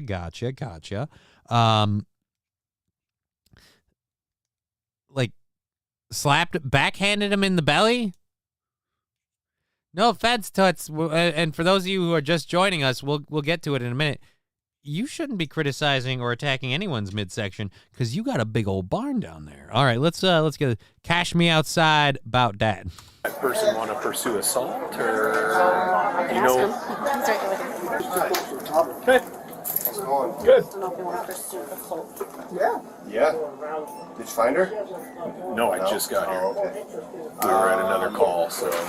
So it was this lady with a dog, and she took those and threw them at me, and then hit me. All right. Did it capture her hitting you? I don't care about that. Where did she hit you? Just on the side. Okay. Was it like a punch, or what did she do? And where at on the side? Just right here. Oh, okay. Did it cause any pain? No. Okay. No. All right, so that's our suspect. She was mad that she was charging her phone on the outside, and she couldn't do that, and I told her she was no longer welcome here because she didn't want to move along, and then 2 minutes later, she's telling me, oh, now she's in the store trying to buy stuff. So I said, ma'am, unfortunately, you're no longer welcome here. You need to leave my store.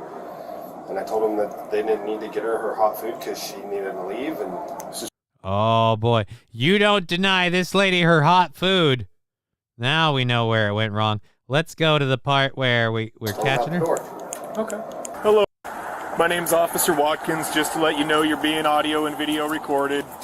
Want to talk to you about the incident that just happened inside a Safeway. That poor dog. I bet you don't take good care of that dog. You're holding the leash real tight, and just, this does not look like the face of a person who's nice to people. Is there a reason that you slapped the manager? I didn't slap him. Okay, so let me be clear that you're under arrest and you're not free to leave. You're under arrest and not free to leave. Do you understand that? If you run, fight, or flee... You are literally under arrest and not allowed to leave. And I love her. I have my dog. She looks like a monster. Yes, she does. I want to say thank you, karma, the universe, whatever led to me miraculously getting this algorithmically sent my way. This is nice. This lady is a stand-in for me for some other personal issues that I have with a friend of mine. So I'm going to just go out of this. I bet you're a real bitch. Don't rush me. See, she has to wear it on a shirt, because if you can't tell from looking at her, she doesn't move quickly. Don't rush her. That force could be used against you. Do you understand? Didn't do so anything. do you have ID on you? No, I just got here. Okay, well, I need to positively identify... All right. I am going to be a little critical of the cop. If you attempt to flee or leave, force could be used against you.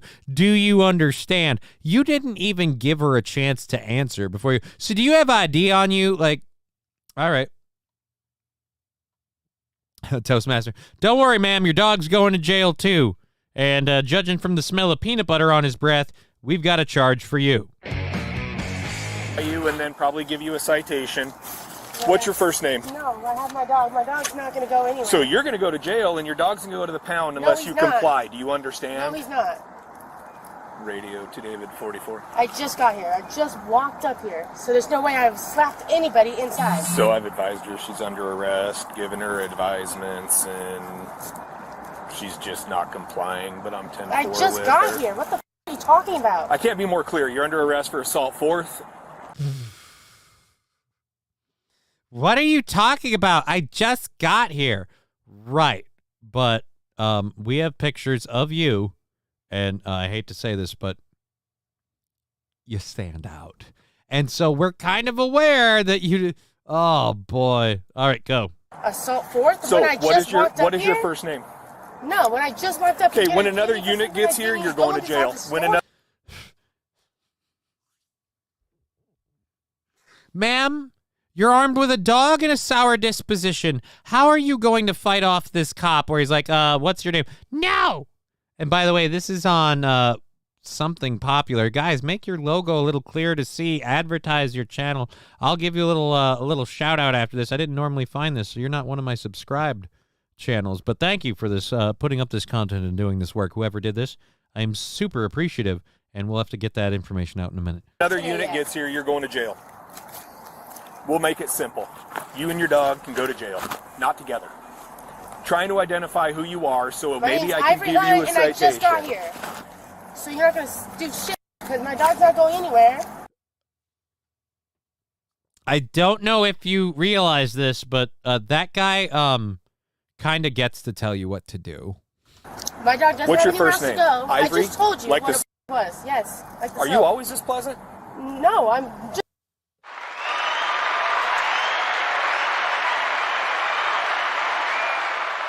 That's the fucking best ever. Are you always this pleasant? Thank you, Jesus. I gotta play that again. Oh my God. I love. He knows it's being recorded.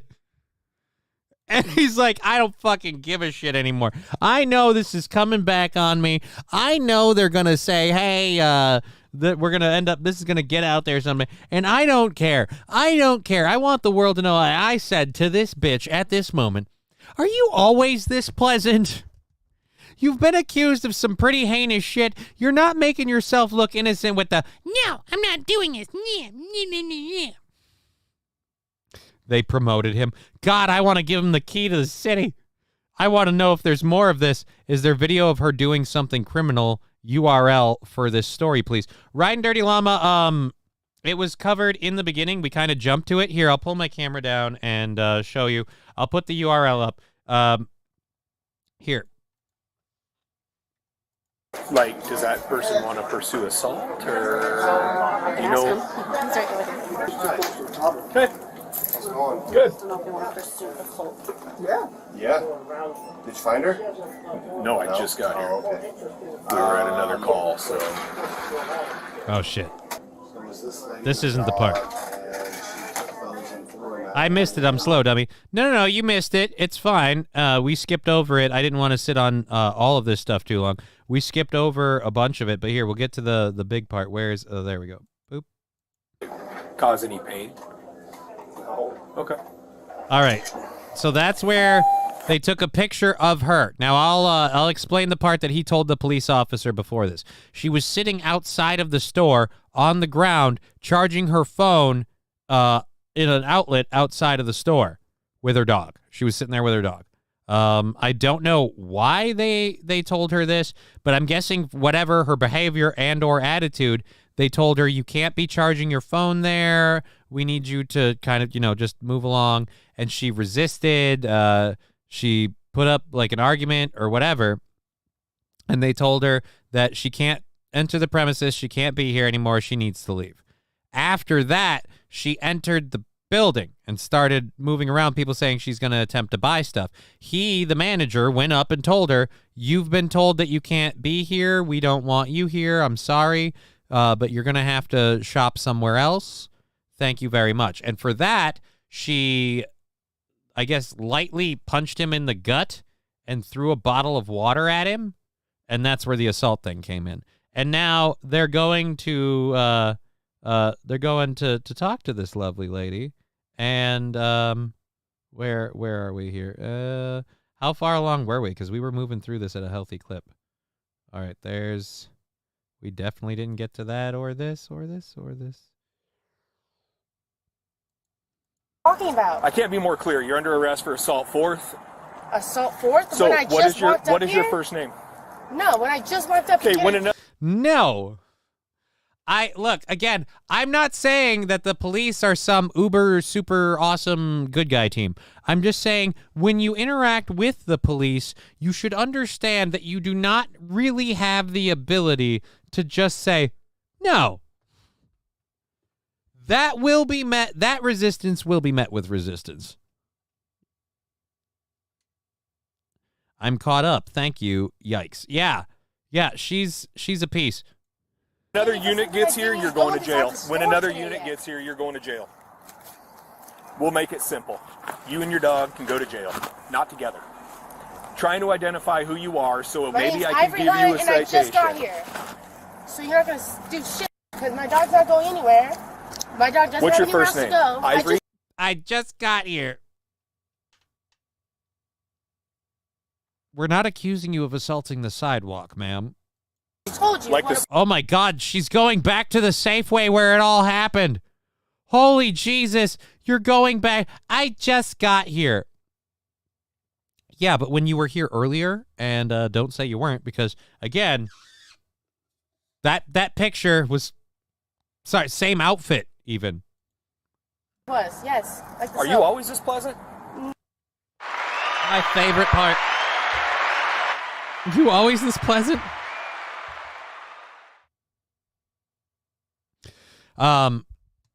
Writing Dirty Llama, at least now I know I can't try to charge my phone up in some store. She wasn't in the store. She was outside it with her dog.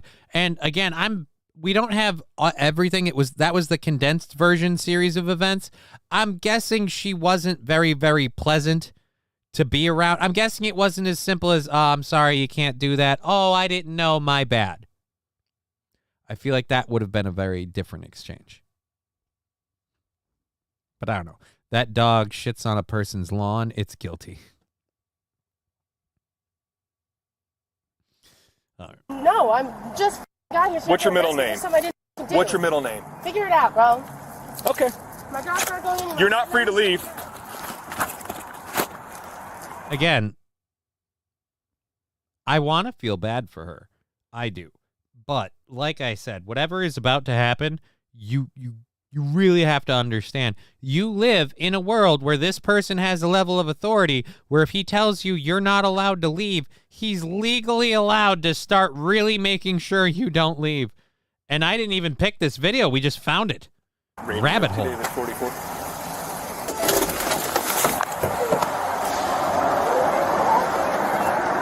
That's your only opportunity.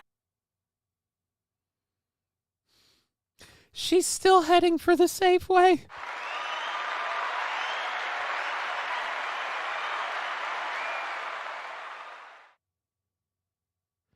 Okay, so she was the one that backhanded the guy in the gut. Yeah, she backhanded the guy in the gut in the store.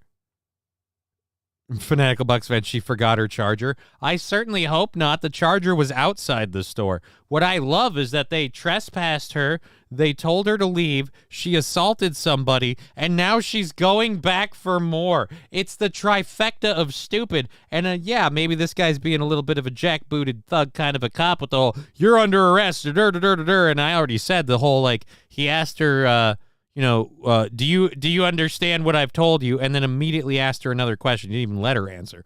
But still, this bitch thinking she is an outlaw, but she is looking more like Crisco Kid. Oh, Landers, thank you. Landers, oh, what kind of shitstorm did I stumble into today, Johnny? I see a fat white chick on body cam footage. This won't end well. Well, anytime I play body cam footage, it probably won't end well. I don't really come across a lot of body cam footage that gets circulated where it's like, hey, and everything ended peacefully and resolved in a really nice, convenient manner. And the cop went, you kind of broke the law. And the person went, oh, shucks, howdy, yes, I did. And then the cop went, here's your ticket and speak to a judge and pay your fine. And the person said, I will do that, officer. Forgive me again for my infraction. Like that doesn't really make the rounds. So it's safe to assume body cam footage will end badly, or at least hilariously.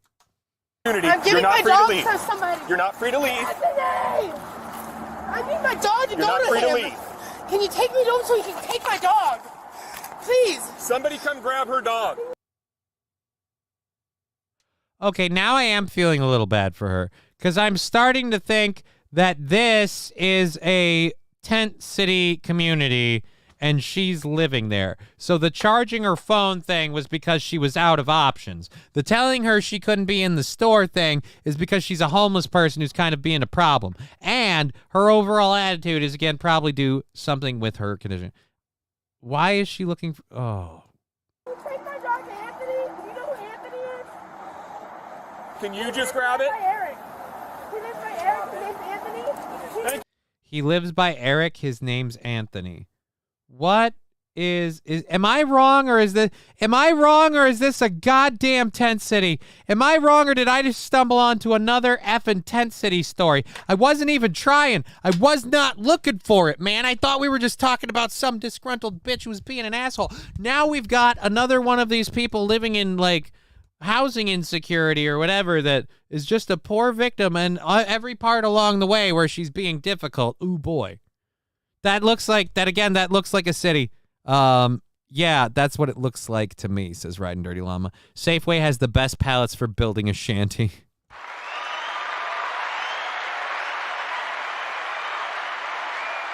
All right, well, I'm going to say one thing right now. Personal retraction. I now do feel a little bad for this lady. I can understand why she is in a foul mood. Life is apparently taking a giant steaming shit on her for a long time. I know what that's like. But you got to know right now, honey, this ain't helping. This ain't helping. And I understand being worried for your dog, because it's probably not up to date on its shots and stuff, and you're worried that in a pound means you won't get him back, and I can understand not wanting them to put down your dog. But again, that's why you gotta, I'm sorry, but if you're one of these people, you gotta make sure everybody fucking loves you. Thank you. Get your other hand behind your back, otherwise force will be used.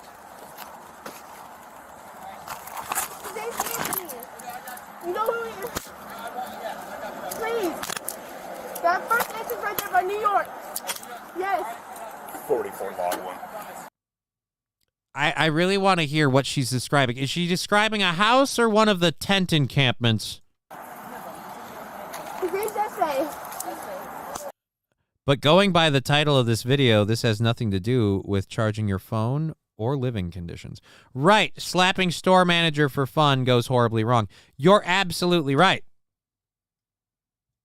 Skeezy Whitefish, you're using force now, guy.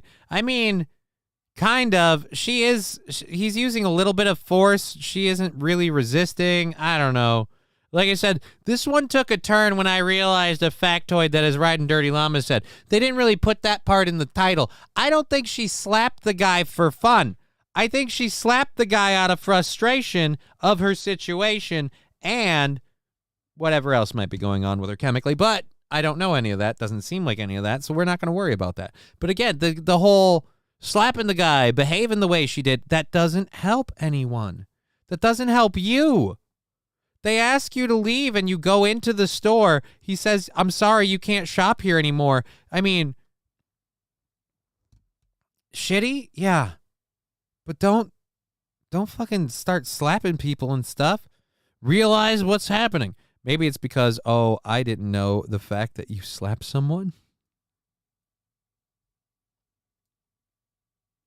Yeah, it is because of that. But that is, again, like I said, I'm feeling less about it. Yeah, very shitty. Like I said, I'm willing to cut her a little slack here, but she did herself no favors during any of this. You're under arrest. Have the right to an attorney. Can't afford one. One will be appointed for you at no cost. You got anything on you I need to know about that's going to poke me or harm me? No. Again, if you could have just been a little understanding towards people saying you can't be there. You could have avoided this, ma'am. I feel bad for you, but again, you could have avoided this. So let's unpopular. That's the name of this? Unpopular? All right, let's find out what channel this is. This is from Unpopular, 43.1K subscribers, so they obviously need my help. This video is from a month ago. I didn't intend to find that. I just kind of found that in there. Fanatical Bucks fan, oh, Dan, fan going hard. Should have tased her for good measure. I don't think there was any reason to tase her. Seeing the end of that video, I'm willing to say I can understand two things. One, I can understand why she walked away from the cop the first time. She realized the situation was going the way it was going and there was no way out of it now, and she wanted to save her dog. I can actually commend that. But two, tasing. I mean, she really didn't resist. She really didn't resist. The big resistance part, the ignoring the cop and walking off part that I was hard on her for, she was just beelining to somebody to save her dog so that it wouldn't be in the pound and she'd hopefully be able to save him and all that. But yeah, like I said, ma'am, did not do yourself any favors. But yeah, Unpopular, slapping a store manager for fun goes horribly wrong. I don't think there was a for fun part. So maybe work on them titles. I don't think I'm going to subscribe to that channel. But that was Unpopular, putting that clip up. Thank you for that. To make her flop like a fish and burn some calories for her own good, Johnny. I mean, ouch, man. Look, like I said, the lady's in a shitty situation and she didn't do herself any favors, but Now we're just torturing people. What are we after? Who does that help? She'll only eat her feelings later. To be fair, cops have a history of shooting dogs for no reason. Yeah. Cops have a history of shooting dogs for no reason because when a cop uses lethal force on a dog unprovoked or unnecessarily, they barely get a slap on the wrist. So I don't mind I actually have respect for her that she had that kind of forethought to kind of get safety set up for her dog. Most anticlimactic cop video I've watched in years. Yeah, it was a lot of build to nothing. And like I said, not a whole lot of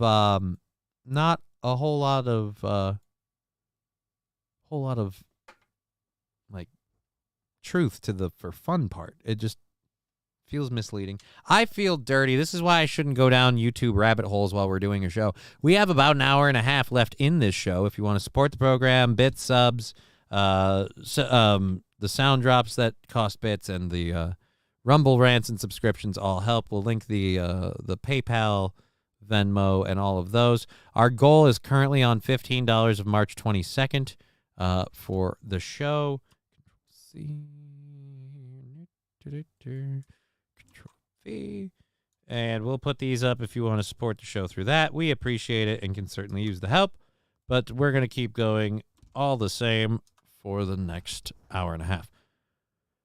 This next one is a video that I think we can all agree has a little bit more flair a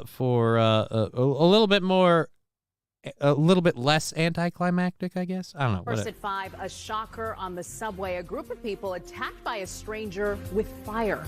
Good evening, and thank you for joining us. I'm Gilma. Motherfucker came in holding 2 Molotov cocktails like, we ready to party, bitch. Like, why? Wow.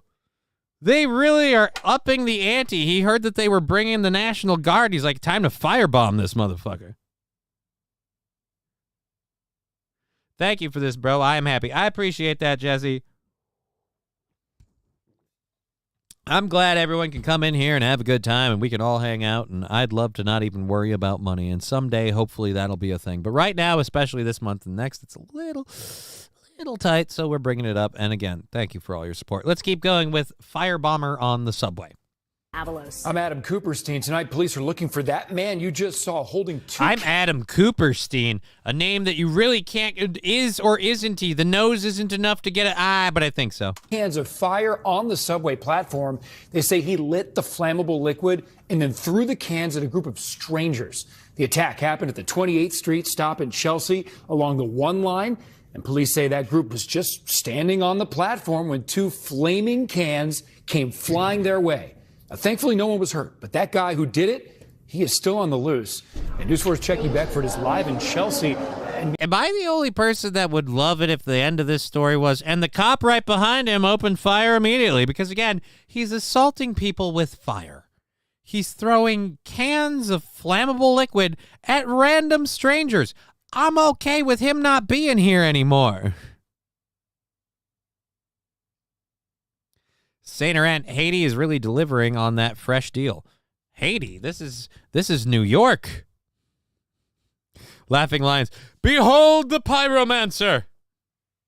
I said it before, Blizzard, the fire mage is getting way too much attention.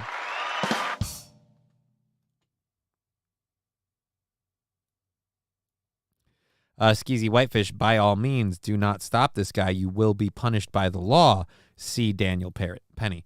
Right. I know you will be punished by the law. Like I said, I was saying that if I could hear that this story meant that as soon as he started assaulting people, we just effing got rid of the guy, I would be so happy. But that's because I don't think the world needs anybody that is just okay with assaulting random strangers. If you're okay with unleashing violence on total random strangers, we don't need you. And if I ever enter into that kind of point where I'm someone who has that, again, we don't need me. Okay? Just again. You know, here we're looking at, Checky, another random attack on the subway. I would like to know, what were the colors of the people he attacked? Because that was a black man, so if those were white people, it has to be a racial crime, remember? Oh, and since that part came in, I want to bring up this. If the lady that got her head bashed in should die in the hospital, do we get to, like, march on the town and scream White Lives Matter and burn it down and hold it hostage for, like, 2 years and demand that lady be tried as an adult and be found guilty, or we will continue to burn down the city? Do we get to make those kind of declarations? Because, again, no justice, no peace. This was a lady who did not need to be savagely murdered, but kind of was, and then the entire group of people just kept punching each other. Another reason why, well, the white lady started it. Well, apparently almost killing her didn't end it. They were all happy to just be punchy. Fallen Great, what happened to the military that was supposed to be in the subway? Is the military already there? Is the military already there? And I love the pause I got on her face. I love that look.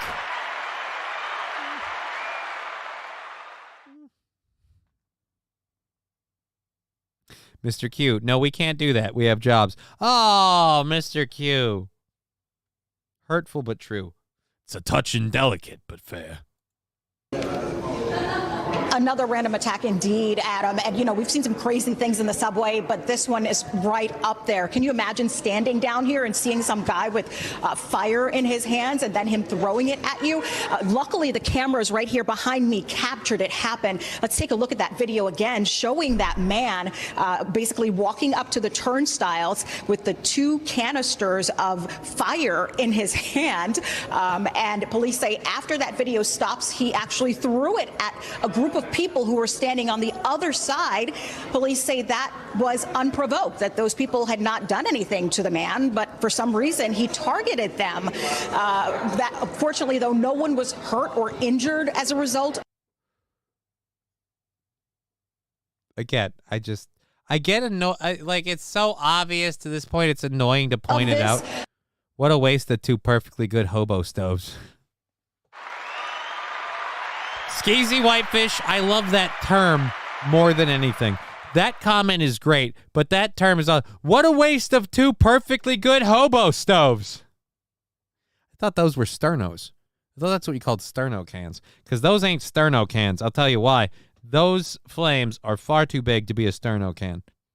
Definitely not a sterno. Where is Spider-Man? If they were white, they don't have to do anything. Just existing in their presence is enough to piss them off. Terry the Tat Boy, I'm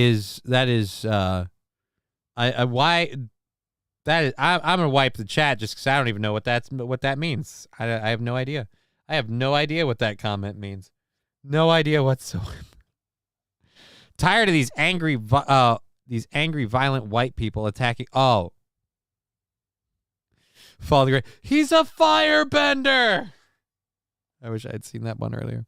Yeah, again, I love how white people are guilty for this, that, and the other, and white people are so horrible, and the news is totally cool with talking about racist white people all the time, but we can never say anything about that. All right. And again, that guy got away. Take a listen to what riders here had to say when we showed him the video. Well, let's be honest. What happens if you catch him?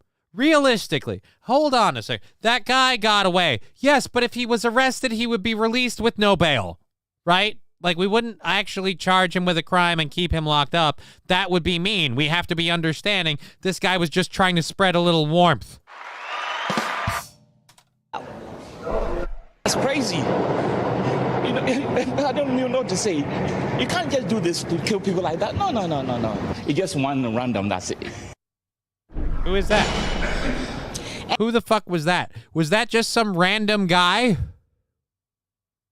And you could see what the man was wearing there pretty clearly, but police, in addition, gave this description of him wearing a gray hooded sweatshirt, underneath a black jacket, black pants, and black sandals. This happened on February 5th. It's unclear why we're just hearing about it now. Oh. It's unclear why we're just hearing about it now. I can explain exactly why you're just hearing about it now. This is why you're just hearing about it now. Because we don't really want to publicize. If you'll notice, the police failed to mention one key part of his description, something that sets him apart from, say, other groups of people. One part that they have no problem mentioning, by the way, when it's another way, which is, again, the blatant, stupid, race-baiting hypocrisy stuff that drives me fucking nuts. So, yeah, again, no idea why we're just hearing about this now. Let me spell it out in plain terms. They didn't want to publicize it before because it was a black guy. And they didn't want to maybe have to ask any racial questions with the assailant being a black guy. But if we could have had him attacked by a white person or somehow provoked or wrongfully detained by a white person, then we wouldn't stop hearing about it, a.k.a. case in point, Daniel Perry. So, again, we know why we didn't hear about it because, again, you don't want to promote that happens. It's only the evil white people that do stuff.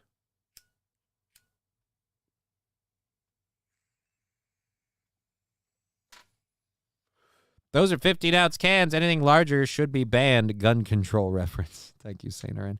Right? Moral of the story is when traveling in New York City, take the ferry. Moral of the story is don't go to New York City.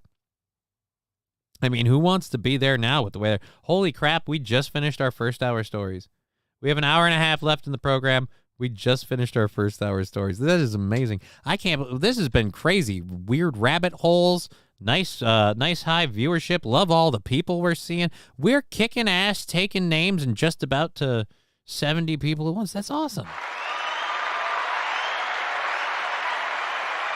So thank you for being here, being part of the show. Let's make sure I didn't miss any support things that I have to do, and we'll get our second hour story loaded up. No, I don't care.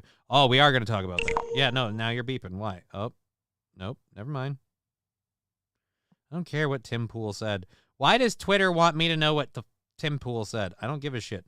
All right, open the Venmo and the PayPal so it'll beep at me when people do stuff. It's easier to keep track. I suppose I could just open these on my computer. I don't know why I always do it on the phone. It is weird. At any rate, so those are up. If those happen, cool. We'll kick it all in there. Let's get our second hour stories up. I love you guys. Well, we love you too, Jesse. Thank you for being here. Let's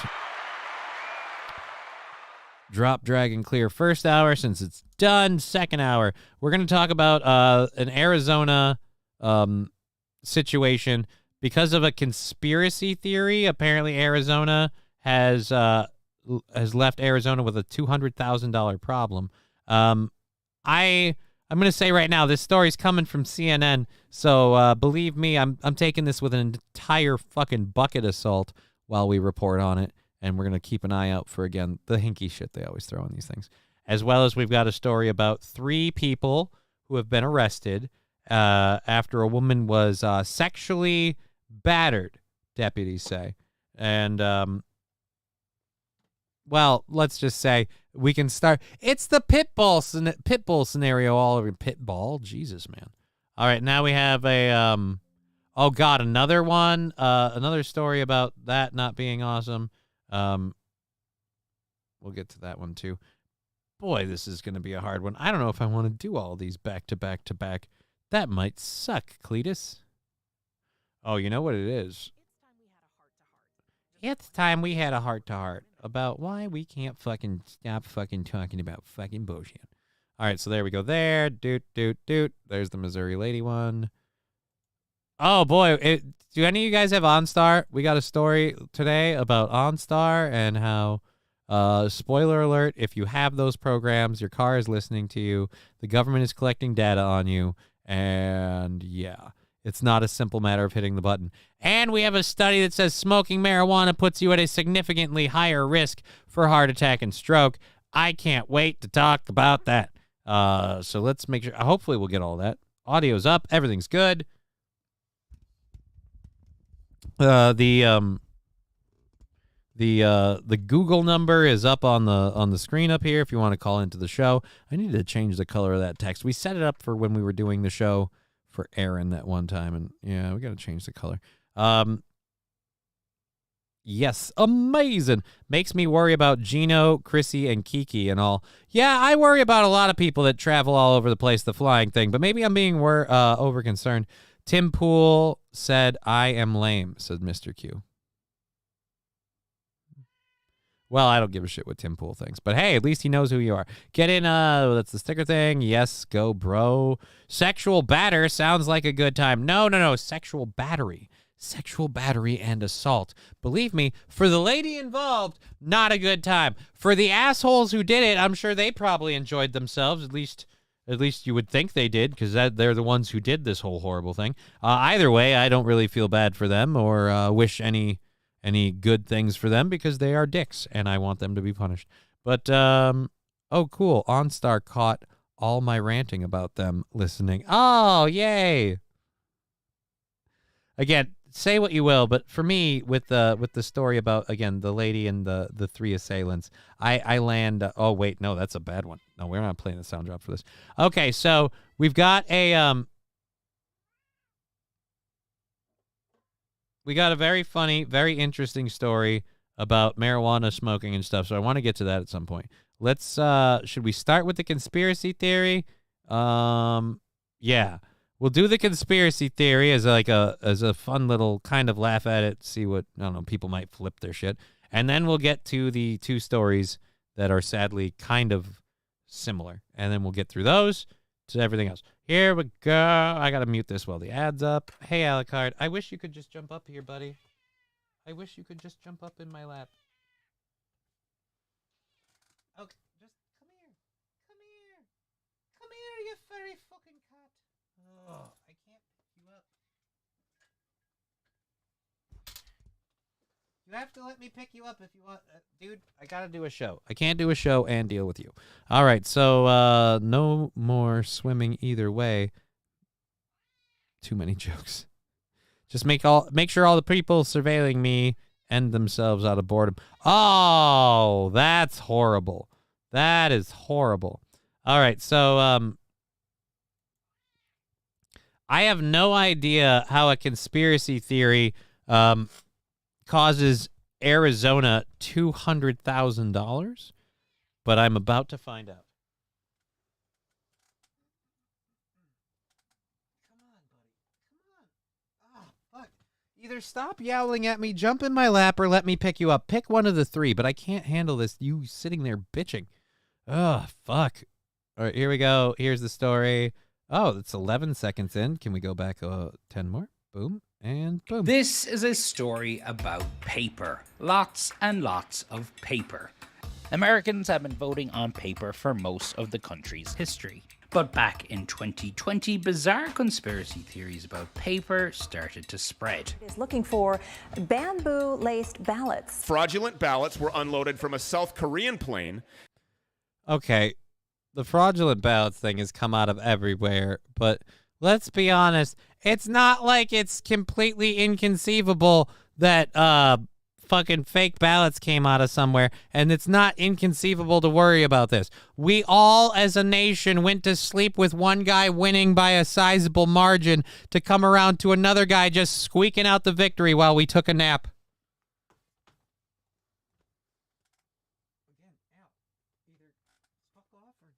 Oh. Okay, so hit play. Into Arizona, and it was stuffed into the box. All of that led to this. 5 tons worth nearly $200,000 of supposedly fraud-proof ballot paper. This is taxpayer dollars down the drain based on lies. It's currently lying on the floor of... Based on lies. Can you still use the fucking paper? Based on lies. Lies and deceit. Why are, look, again, might they have overpaid for the paper, so it was, fucking whatever? I hate paper. That's why I'll write on paper, supposedly.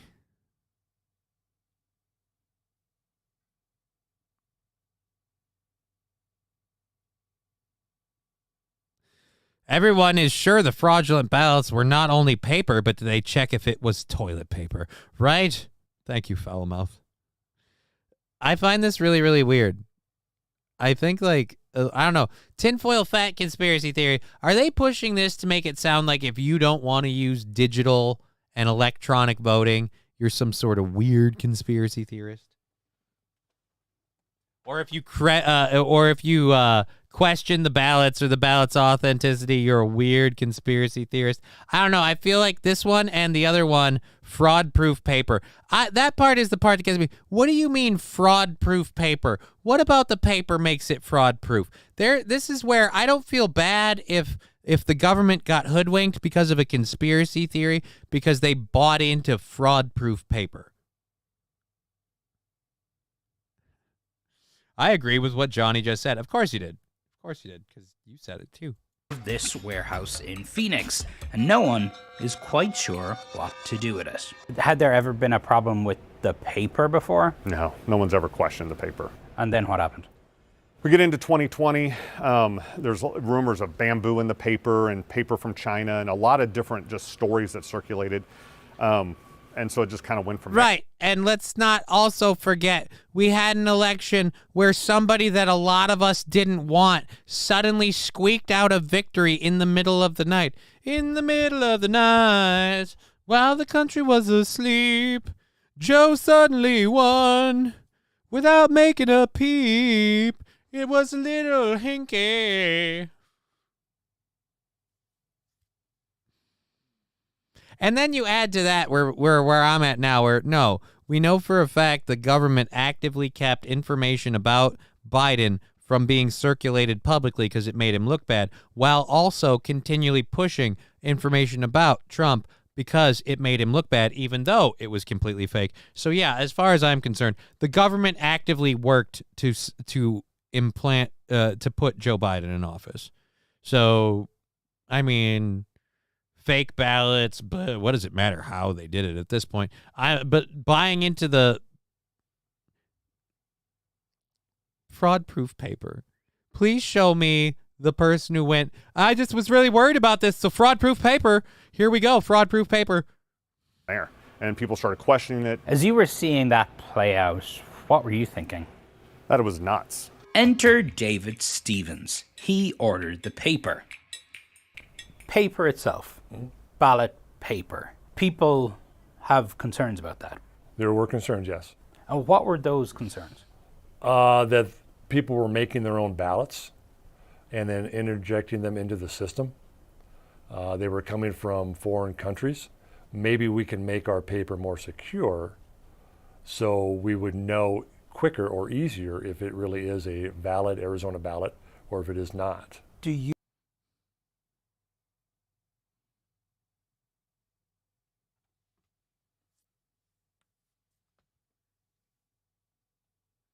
I once again, regardless of whether or not you need your fraud-proof paper,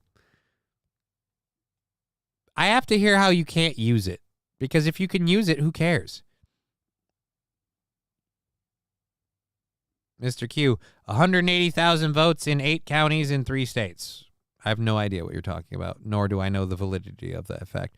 But 2020 was totally fair and honest. Dude, I don't think any election is totally fair and honest. Okay? I don't think any election is totally fair and honest. But I will say this, for all of the, well, Donald Trump, like they stole the election and fake ballots and yeah, that was everything that Donald Trump said they were going to do against him with Hillary Clinton. So they didn't do it then, but they did it with Biden? Odd. At any rate, so I don't know if they went as far as faking and stuffing ballots, but I will say they definitely had a whole lot of misinformation that they pushed and a PSYOP campaign that they pushed to get people who maybe would have voted for Trump if they had all the facts to vote for Biden. So I don't know. It'll be harder to pull it off this time. If voting mattered, they wouldn't let you peasants do it, says Skeesy Whitefish. No, voting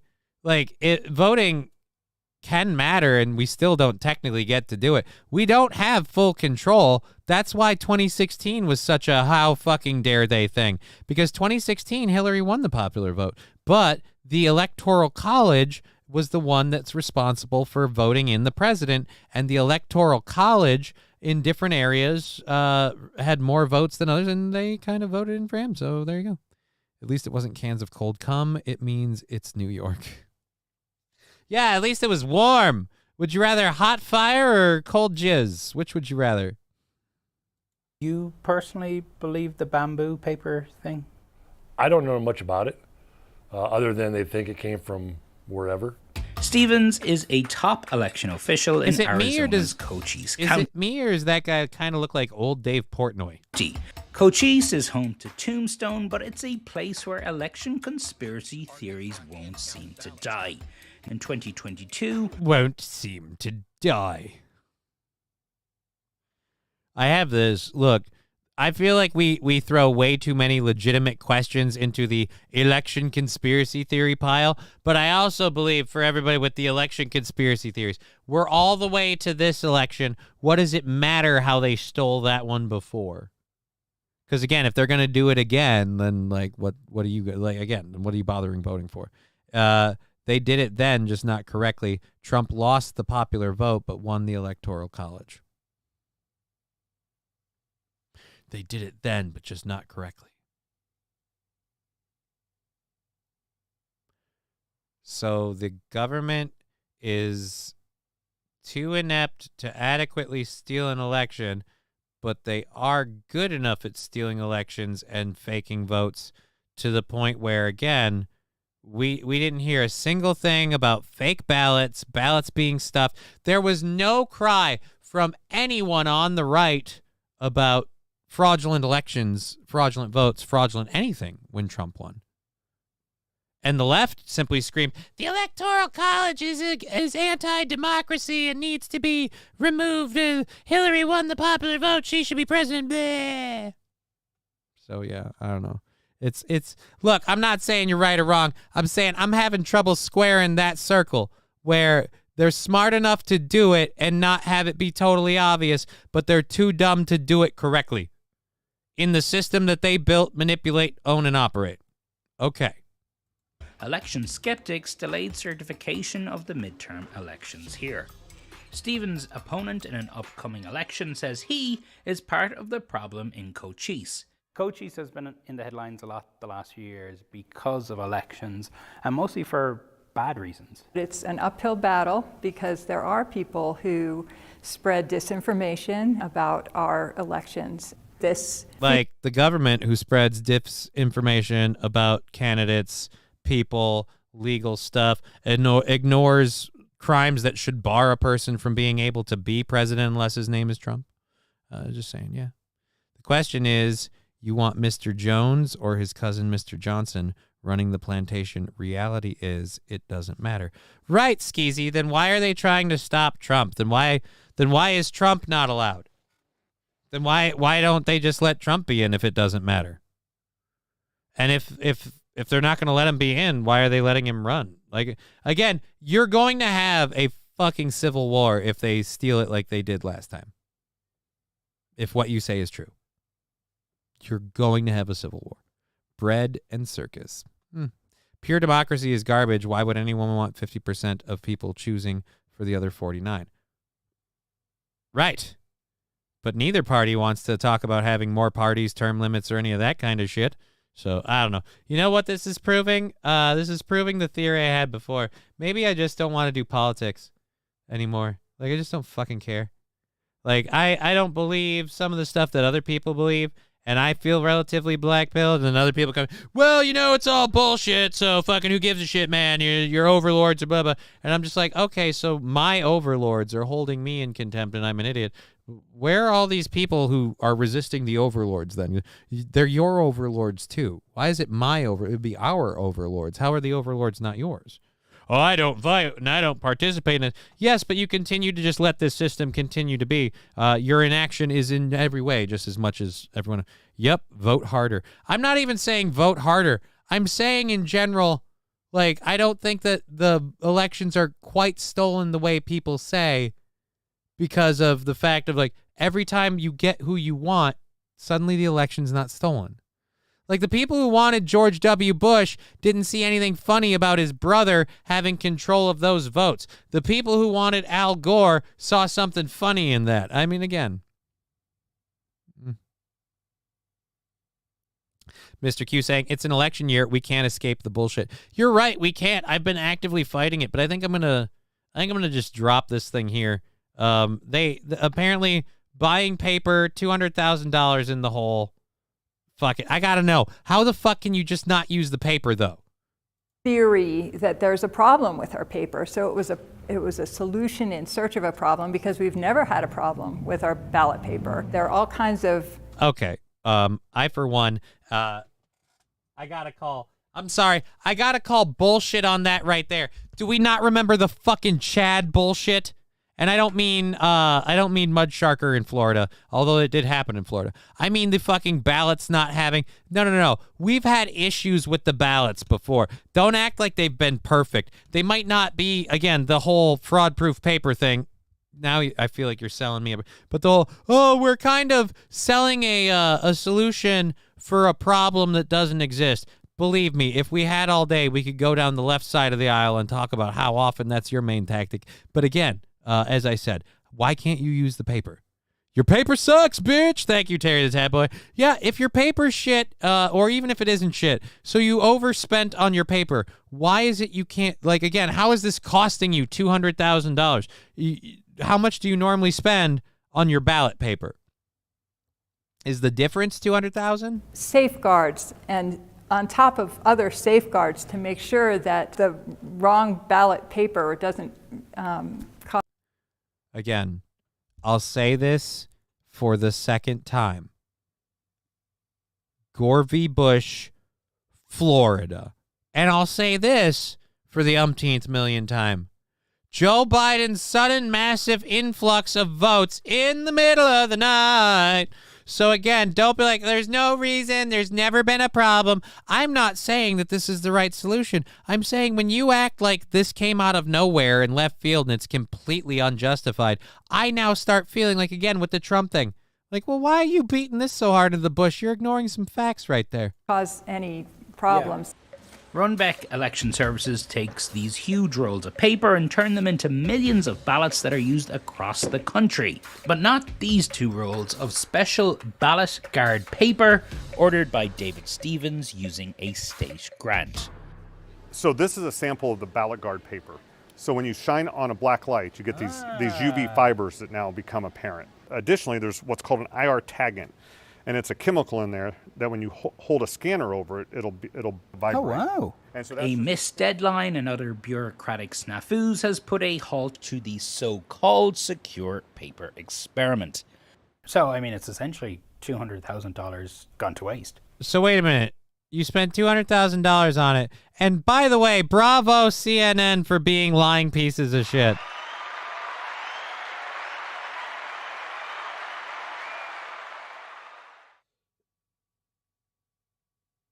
The problem isn't that Arizona succumbed to conspiracy theories and bought tamper-proof paper. No. Arizona took a preemptive measure, but bureaucratic bullshit and you people's inability to do your jobs on time means now that it's become a giant 200K boondoggle. I don't like paper. Happy 420. You're right. 420. 420. Let's be happy.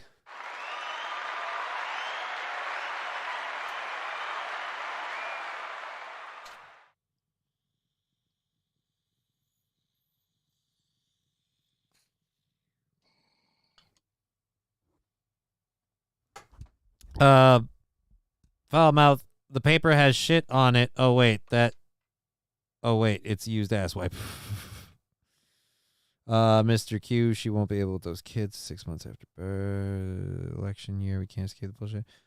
There's a use for that paper. Roll some joints. Not even that. Again, so guys, the election is not for quite a few months yet. Why can't you just fucking use the paper? You bought it. You have it. Why can't you just fucking use the paper?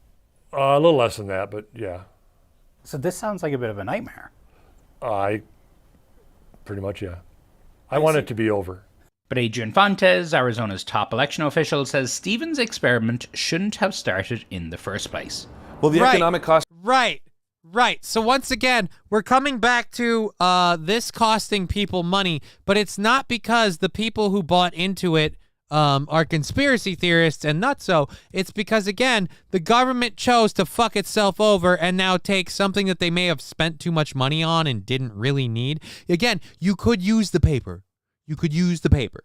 That's all I'm saying. You could fucking use it. But up there, I don't think it should have been done in the first place. Leave it in the warehouse. And like I said, CNN not hesitating, going, oh, these conspiracy theorists. Look, the conspiracy theorists might be why they bought the paper, but the reason why it's costing the people $200,000 with no return is because, again, political bullshit. Of the conspiracy theories in Arizona are real dollars. Now, the paper that was purchased by this one county based on these conspiracy theories that is absolutely useless, and we can't even use it. They can't use it. This is taxpayer dollars down the drain. Why can't they use it? That's what I want to know. They can't even use it. Why? Why can't they use it? If it's just fucking paper, why can't they use it? It sounds like, if anything else, it's the most secure paper it can be. At least in that county, why can't they use it? Let's be honest, this is the biggest waste of money.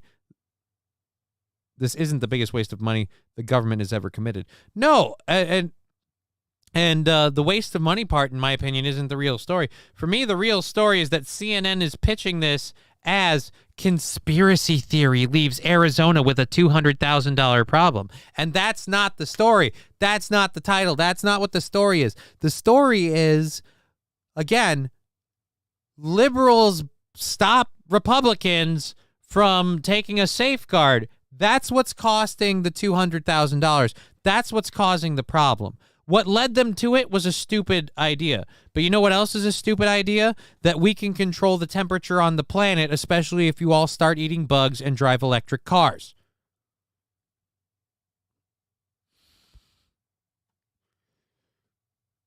All I'm saying is, why can't we use the paper?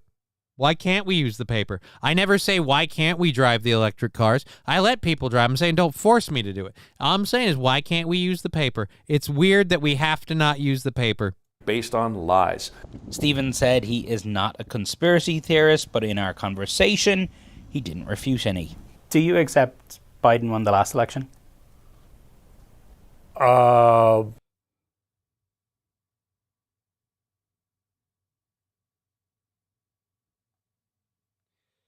I got one for you, CNN douchebag. Do you accept that the whole COVID thing was vastly overstated? Ugh. Again, the conspiracy theory isn't what's costing the $200,000. What's costing the $200,000 is the liberals using it as a reason to fuck over Republicans and conservatives who, again, have fear of their election's authenticity. Now, I don't think the paper will make a whole I don't think the paper will make a snowball shit bit of difference, which is why I say, why can't you just use the paper? If the elections aren't being stolen, if they aren't being manipulated, then this safeguard matters, equates to a fart in the wind. Let them spend the money and do it. It's weird that we're not letting them use the paper. That's where the conspiracy theory worms its way in. When you go out of your way to create a problem. They talked about, like, they bought this paper to create a problem or to solve a problem they created. Yeah, the $200,000 is a problem you guys created to complain about them. Get the papers. Get the papers. All right. So they're obviously going to spend the rest of this painting this person as an evil conspiracy theorist, which, again, maybe he is a conspiracy theorist. Maybe he's buying into stupid conspiracies. But the ability to say that the cost is from the conspiracy theories. No, the cost is, again, this is the COVID thing all fucking over again. No. We didn't suffer a pandemic. We suffered assholes acting like dictators using the pandemic as an excuse. That's what we suffered. All right, so let's get... now that I'm good and heated up, let's rant about two stories that are going to piss me off even more. Here we go. This one out of Florida, there was a whole bunch of backlash from this where libs of TikTok publicized this story saying Florida is giving driver's licenses to illegal aliens, to which Florida, and more importantly Ron DeSantis, added a added context to her Twitter post saying, Florida does not give driver's licenses to illegal immigrants and actually has now passed a law to no longer recognize driver's licenses from states that do supply them to illegal aliens. So, yeah, that was completely wrong. But at any rate, ignoring that bullshit, that's, again, just the internet having fun. Let's go to what actually happened in Florida. I guess trigger warning, it's super not awesome. And another reason why I scream, the border problem is a problem, even though so many people say it isn't. The Palm Beach County Sheriff's Office says a woman was forced into a car in this neighborhood. Neighbors say they're very surprised. Around Lake Osborne, bikers Right here, babe. and neighbors picking up trash like Alyssa Suarez says it's usually as calm as the lake. So it's a really quiet neighborhood. It's very peaceful. She's one of many surprised after the Palm Beach County Sheriff's Office arrested these 3 men. Spokesperson for the Sheriff's Office says all 3 are undocumented immigrants from Guatemala. They face various charges, but the Sheriff's Office says they forced a woman into a car, then committed sexual battery on her at 2 different locations before the woman escaped, then flagged a passerby nearby for help. Sounds awful, and I hope she's okay. And I hope she's okay. And like, I'm sorry, I'm getting, maybe I'm a dick, maybe I'm losing my shit. I'm getting to the point where, can we start treating illegal immigrants who commit heinous crimes as capital offenses? Can these 3 be on, like, a trial and then if found guilty, possibly death row for this? And for everyone going, that's overreacting. Good. Because maybe the rest of these fucks will stop pulling this bullshit. We certainly can't have a border where we start, I don't know, not allowing people with no documentation to just walk in here to do whatever they want. Can we start punishing the people? Can we start punishing the bad actors?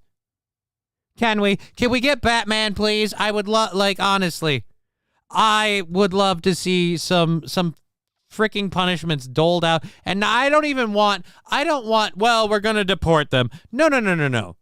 This piece of shit walked into this country, 3 of them ganged up and sexually assaulted a woman twice. They don't need to be here. I don't care where they're from. What are they producing for the world as a whole? Where is the good that offsets that bad? If that's a decision, if you're someone who's okay with behaving like that, I kind of feel like human society has evolved past you. You're a relic from another time. Time to go. Way of the dinosaur. Oh, it's in one channel. Never mind. Yeah. It's not a me thing. It's a them thing. It's in one channel. I'm terribly sorry. Yeah, let's go ahead and get through this. I gotta keep it down. The audience, I don't know if maybe they're not liking this one. We gotta move on. Sounds scary. It's definitely not the norm here. I didn't hear anything. No sirens, no screams, no nothing. Lauren Thiessen says she never worries about her kids playing outside. She says she's now concerned. I have children. I have a younger daughter. By myself, going for walks. It's just crazy. Court records show one of the men, Andre Felipe Morales, was cited in January for not having a driver's license. The citation was noel proce, meaning the state attorney abandoned the charges. Records show the state agreed to abandon prosecution if the defendant provided or showed proof of paying $100 and obtaining a driver's license. We reached out to the state attorney's office past 9 p.m. tonight about how it's possible for him to obtain a driver's license if he's undocumented, like the sheriff's office says. Spokesperson told us he'd help us when the office reopens in the morning and he can get a good look at the full case file. For now, people continue to walk and bike around Lake Osborne. Yeah, it's actually really, really crazy. As the unexpected came to their quiet spot on the lake. There's a campground and a park across the lake. We spoke with people there. They say they're not concerned with their safety after the arrest. Near Lake Worth, Ethan Stein, WPTV News Channel 5. Ethan Stein. Alrighty. Yes, this sucks. It's all cops' fault. You should have rested a long time ago. They were just tired. You know, you get a little lazy when you're sleepy there, Popo. Get a nap or people get R-worded, you know?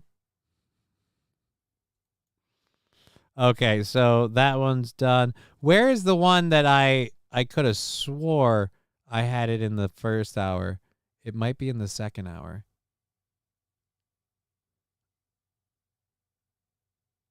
Smoking marijuana, first month, program OnStar. The way you cashier sisters. Damn it. I have to. Can we go back? Can we go back? Let me go back. All right, there we go. Student missing Nashville. Dude, boom. All right. I didn't get this one earlier. We got to get this one in here because I'm going to read that later before we go. That's a local story I got to get to. All right, so there's that. That's another one. Let's catch up with this story. If you don't know, a Missouri boy and his mother were injured. The boy died when they were struck by another illegal Venezuelan immigrant driving a vehicle with no license in a head-on collision.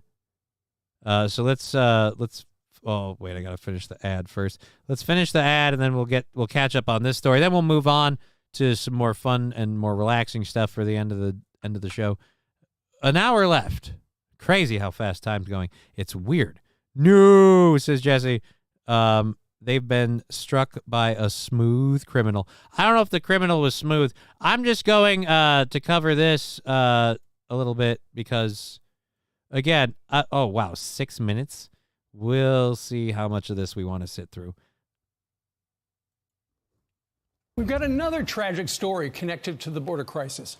Travis Wolf was just one day away from celebrating his 12th birthday when a woman who was in the United States illegally from Venezuela crashed head-on into his family's Jeep. The Venezuelan migrant, who now faces a slew of charges, did not have a valid driver's license, and she was driving the wrong direction 30 miles over the posted speed limit, according to police. Travis's sister, Taylor Wolf.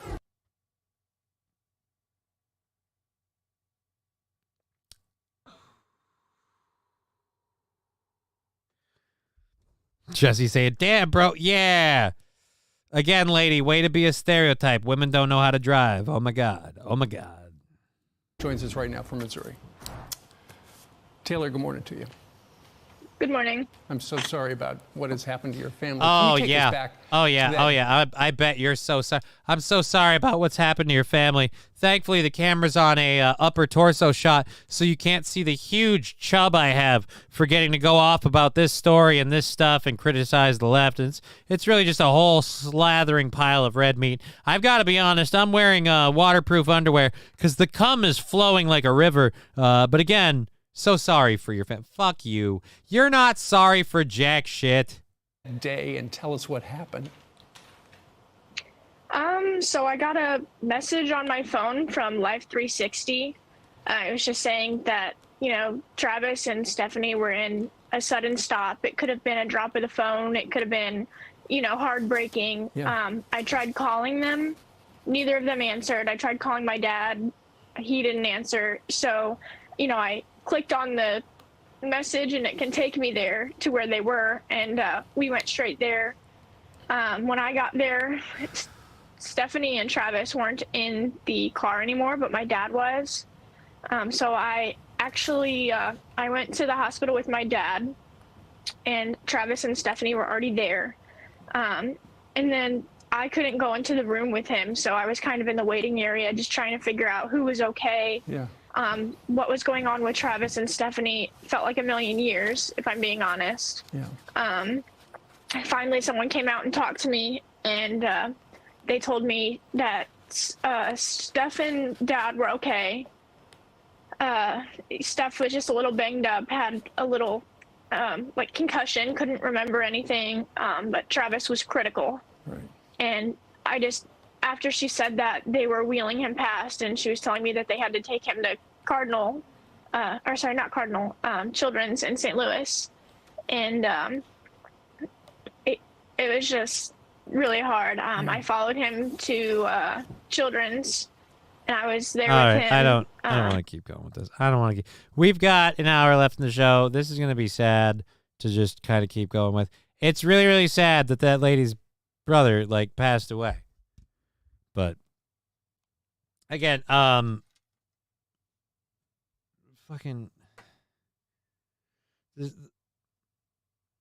this undocumented immigrant thing is really starting to bother me because people are getting hurt.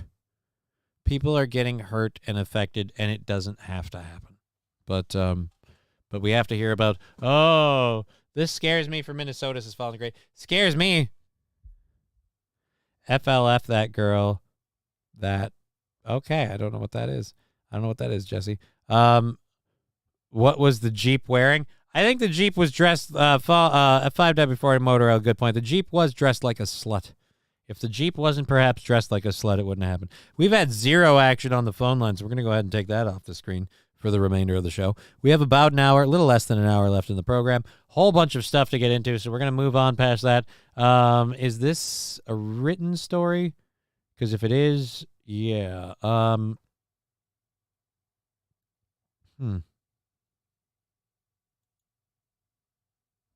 right, so we've got a girl who can't afford rent. We got the marijuana story, the air guitarist thing. I'm going to choose to just drop this. This is news we probably already knew. Ken Dahl, 65, a Seattle area businessman, told the New York Times that his car insurance cost soared by 21% in 2022 after GM's OnStar Smart Driver computerized system installed in his Chevy Bolt collected information about the particulars of his driving habits.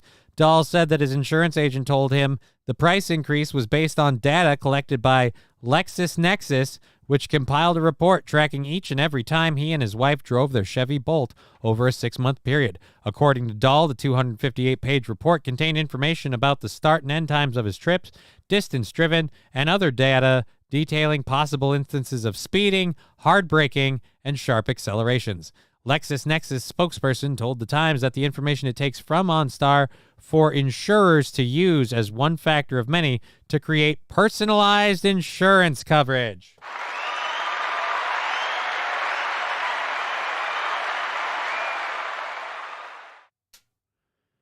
A Cadillac driver based in Palm Beach County, Florida, told The Times that he is considering a lawsuit against GM after he was denied a car insurance by 7 different companies in December.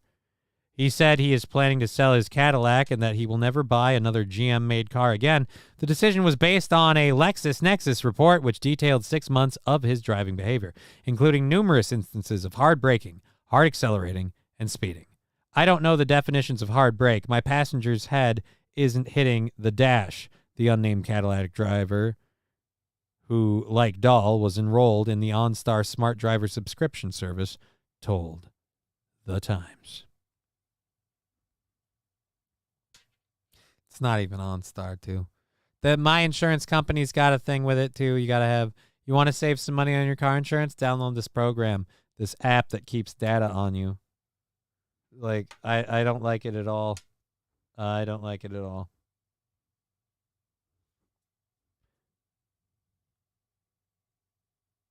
My insurance company wanted me to install an app to lower costs. I said, no, thank you. My insurance company keeps raising costs on me, and I can't afford to. I had to because I couldn't afford my fucking car insurance otherwise. But let me tell you, my insurance company is one of those that's on the list where I'm like, if I ever decide it is time to go crazy and start attacking people, I'm not attacking random people. I'm not throwing fire at random people in the subway. Nah, I'll go nuts and burn down the insurance company because fuck those people. Insurance companies are legit legalized theft.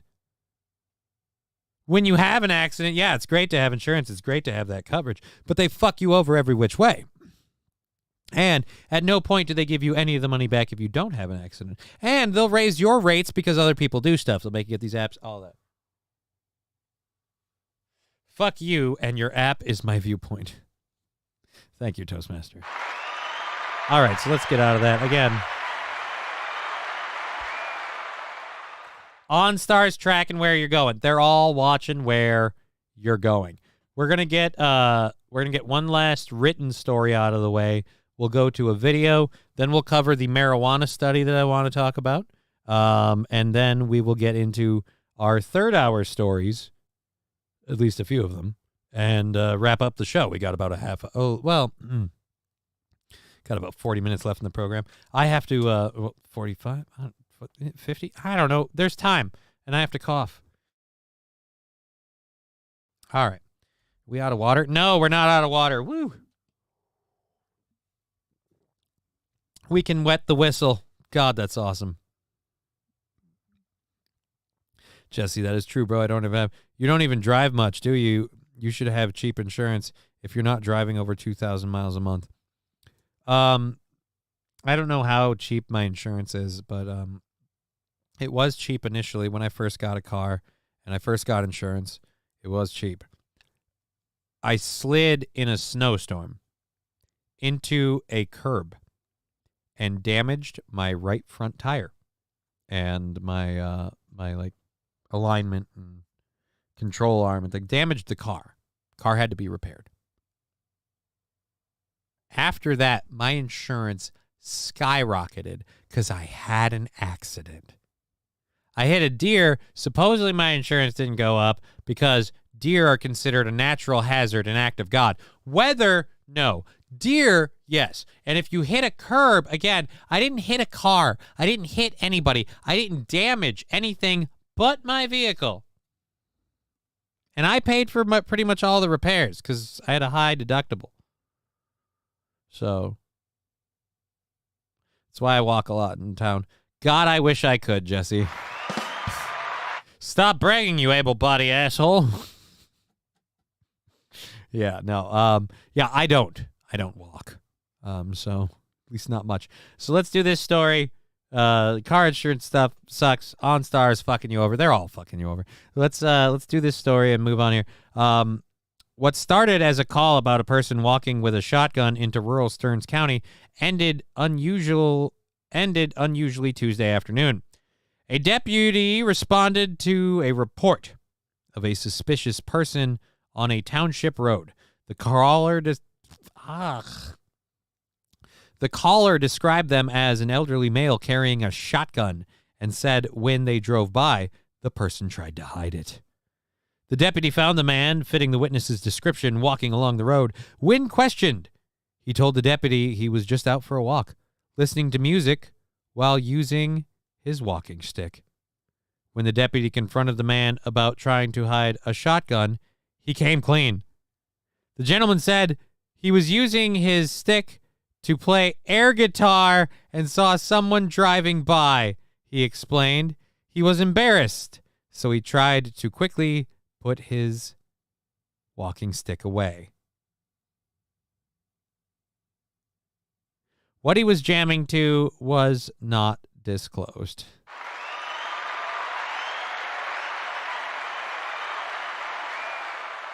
Yeah, I just saw somebody with a. Oh, hey, I got this over here. We'll use this. I just don't ask why I have this over here because there's no good explanation. I just saw somebody with a shotgun. He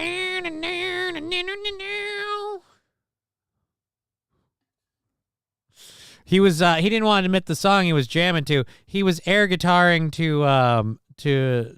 Actually, we'll play. Let's play the song he was air guitaring to. We'll play some of the songs that he might have been air guitaring to. I feel like he might have been air guitaring to this one. This is most likely. Nope. That's the wrong one.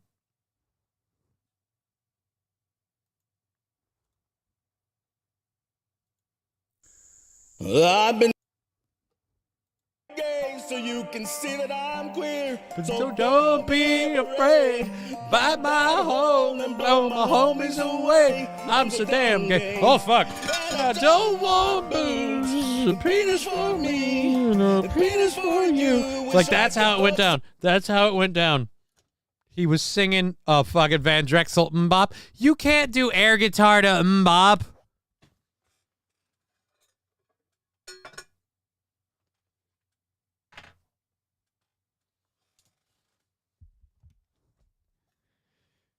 You can't do air guitar to Mbop. If you're a grown adult doing singing Mbop, the only thing you can do, and I don't know how you would do this, but it would be like air sexual assault of a child. Like, I feel like if you're an adult singing Mbop, you have to have like a stand-in for the child you are butt effing while you sing that song. Because as an adult, if you're singing you've got a problem. You have a problem. I've had to play that song at weddings and gatherings for little children. And let me just say, No adult has ever asked for that song. And if they did, I'm reporting that fucker to the FBI. I'm like, dude, suspicious behavior. Just look into it. Okay. It was Adele. Oh, was it Adele? I don't think it was Adele. Do we have... I did the Gay Men North of Gay Men. I don't have another song now. I'm trying to think of I don't have another song. What if you sung it with your kid? Mr. Q, that's different. If the kid requests the song, if the kid likes the song, you are simply being a good parent. That is going along with child entertainment. I'm saying if you like the song and want to play air guitar of the song while you go for a walk, but if like you're hanging out with your kid, like, yeah, no, like that's why I feel the same way about like people who go by themselves to like Bluey events. I'm like, all right, I don't care if you love Bluey. This is a thing for kids. It's like kid aimed. So you being here alone. I just really like using that button. That's the official. It's the official Game Over Podcast pedo drop. Fuck you. Show me child pornography. All right, so let's that was fun. We had fun with that. Air guitarist almost got killed. Thunderstruck. Thunder. La la. Yeah, that could work. We should have pulled that one up. Damn it. Damn it all to hell. Oh, when did I open my calculator? I must have bumped my keyboard button. But you know what I didn't do? I didn't drown any of my electronics in fluid, Mr. Imholt. Some of us know how to do this with a little bit of class, a little bit of panache, a little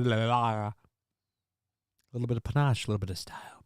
All right, we've got 30 minutes left in the show. We haven't even had a hype train today. So if you want to support the show, cool. We don't have any we bingo on the support on the yeah. So that's gonna be a big fat goose egg today. So that goal ain't going nowhere. We have this next story that I'm going to do, and then after that, I'm doing this marijuana study, and I need to pack my bong for that, don't I? Because I'm going to refute that heavily. We love you, bro. You're awesome. Thank you, Jesse. I appreciate that. I really, really do. I'm telling them, keep your pants on. Why is my phone going beepity beep? Ivy would like to see you at your earliest convenience.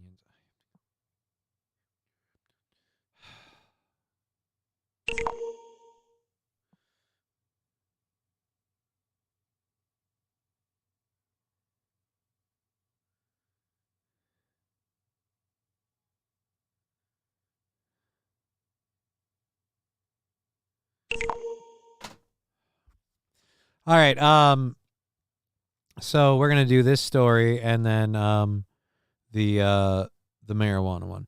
So let's get to this story over here, and let's pull the phone audio down so that way notifications don't pop this. So many of these notifications are irrelevant. Okay, this is another video. This is a growing trend of young people, and I'm gonna point this out because I don't know if it's relevant, but it is part of the trend, particularly ladies that are, well, they're just kind of telling us things we already know about life and the world, but they're saying it like none of us have clued into this. It's been a bunch of different things, but a lot of us have had difficulties surviving in the economy. Girls, keep your pants on. He's married. Who is? I'm not married. You're not talking about me. I don't know who the fuck you're talking about. Anyways, so this lady's got one for us, talking about the economy and things like that, and it's kind of sad, but I don't. It's kind of sad. The world is at this state, and we continue hearing how everybody's doing great. I give you Bidenomics Exhibit A.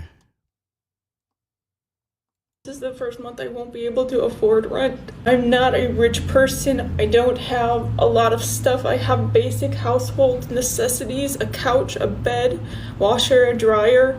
That's about it. A car. I don't have a lot of lavish things. I don't go on vacations, and I don't spend a lot of expensive. Thank you, Lab Glass, for the 125 bits. Rents increased from 13 to 1800. I don't have a lot of things. I don't go on expensive vacations. Dude, I don't even go on vacations. I was saving up to maybe consider, like, getting into a better living situation, and now I have to sucker all that money into, bolstering my vehicle so I can drive and all of that shit. So trust me, honey, I get it. But again, Bidenomics is working. Inflation is falling. What do you mean rising prices? It's not. The economy's great. Don't spend a lot. Rents increased from 1,300 to 1,800. The food prices are too high. I've cut back on eating because I literally cannot afford food. I've cut back on my favorite snacks, cat food, treats. I'm exhausted all the time from being overworked and underpaid. You don't catch a break when you grow up poor. I don't need much to be happy. All right, honey. Yeah, I agree. You don't catch a break when you grow up poor. But you're forgetting one thing that I think a lot of people would like to remind you. You're white, though.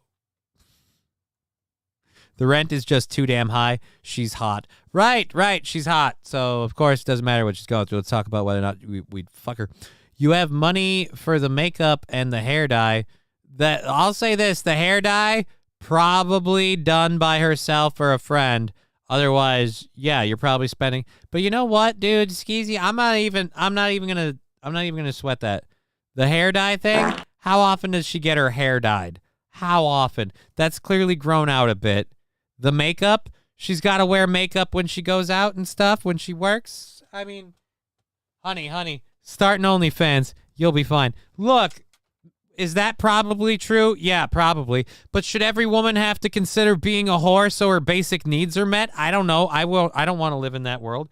I don't want to live in that world where if somebody's like, I'm having trouble getting by, I'm having trouble surviving. How about you start selling titty pics? I mean, have you considered putting your asshole on the internet? Be able to live comfortable. They just really need to catch a break right now. I'm trying so hard and I feel like I'm not doing enough. I don't have family. I don't have anything to fall back on. This is the first month I won't be able to afford rent. I'm not a rich person. I don't have family to fall back on. Jesse, again, onlyfans.com. Johnny, did you see the picture of the girl who bought the guns for the cop killer? What? Bought the guns for the cop killer. I don't know what we're talking about now, but that feels vaguely agenda-driven. Since I'm not sure what we're talking about, I'm going to say maybe not today, maybe another time, I guess. I don't know. Welcome to the ups and downs of life, says Mr. Q. Yeah, but, like I said, which of us are like, yeah, but how bad is it really? A minute and a half to kick off a hype train if we want to do that. Another 100 bits or a sub. We'll throw that off. That would be awesome. Love getting support for the show. Thank you for supporting the program. Let's get into our marijuana study.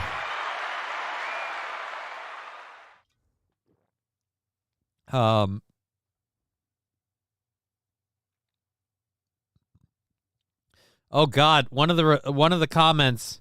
Let's read some of the top comments from this. I have so much to say about this, but it would take an essay to explain well. In short, entire generations of young women have been sold a massive lie. Men too, but it's worse for women, and more of them seem to buy into it. We also operate on a different timeline. You want to change the way things are, then change the way you vote. Aha! Yeah, that'll totally fix it. If you just make it all Republicans, the military-industrial complex won't continue to stack the poor against the wealthy and set up a race war all along the time so they just can keep sucking that money out.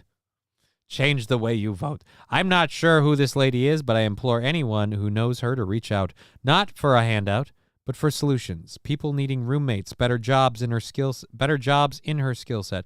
If nothing else, Just an ear to listen. Inflation crushes wallets and then spirits. Okay.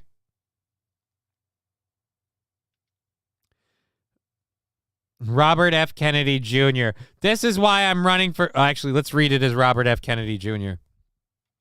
Let's and so anyone can say I'm making this up. Let's be clear. Robert F. Kennedy Jr. This is why I'm running for president.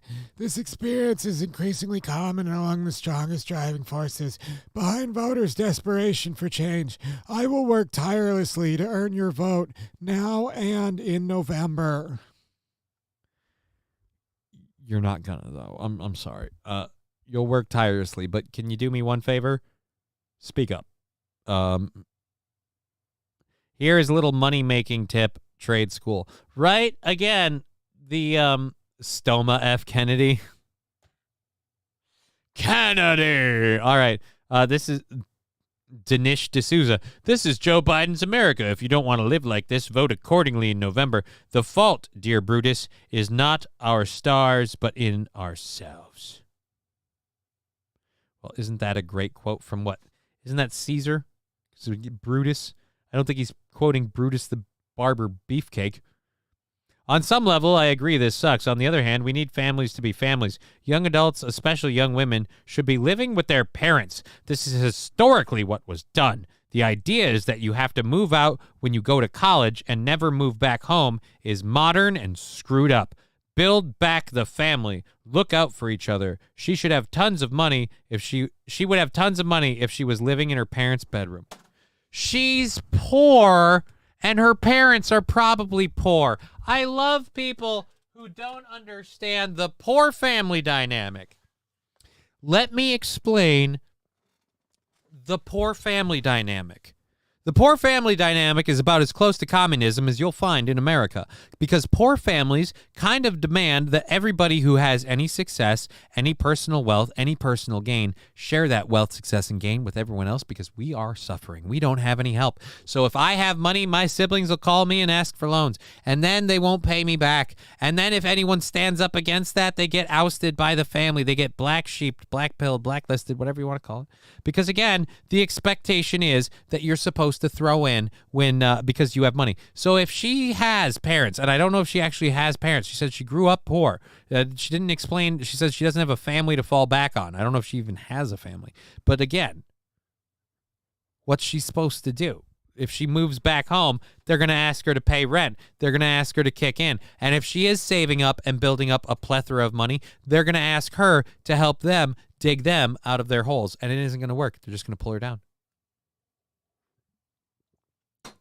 Because that's the way it goes. That's the way it goes. If you're in a poor family, you are in a sand pit. You're in a quick sand pit. And you got to get out. So your family has a history of poor money management skills. Oh, fuck yeah. Dude, skeezy whitefish. I am borderline homeless white trash. Like, I grew up borderline homeless. And I mean borderline, like we lived in squalor, and I very nearly avoided living on the street. And at one point in Vegas, when I was 16 for 3 months one summer, the closest time I ever went to ever had a vacation, I practically lived from hotel room to hotel room with fear of constantly being homeless, stuck in Las Vegas when I was 16. So yeah.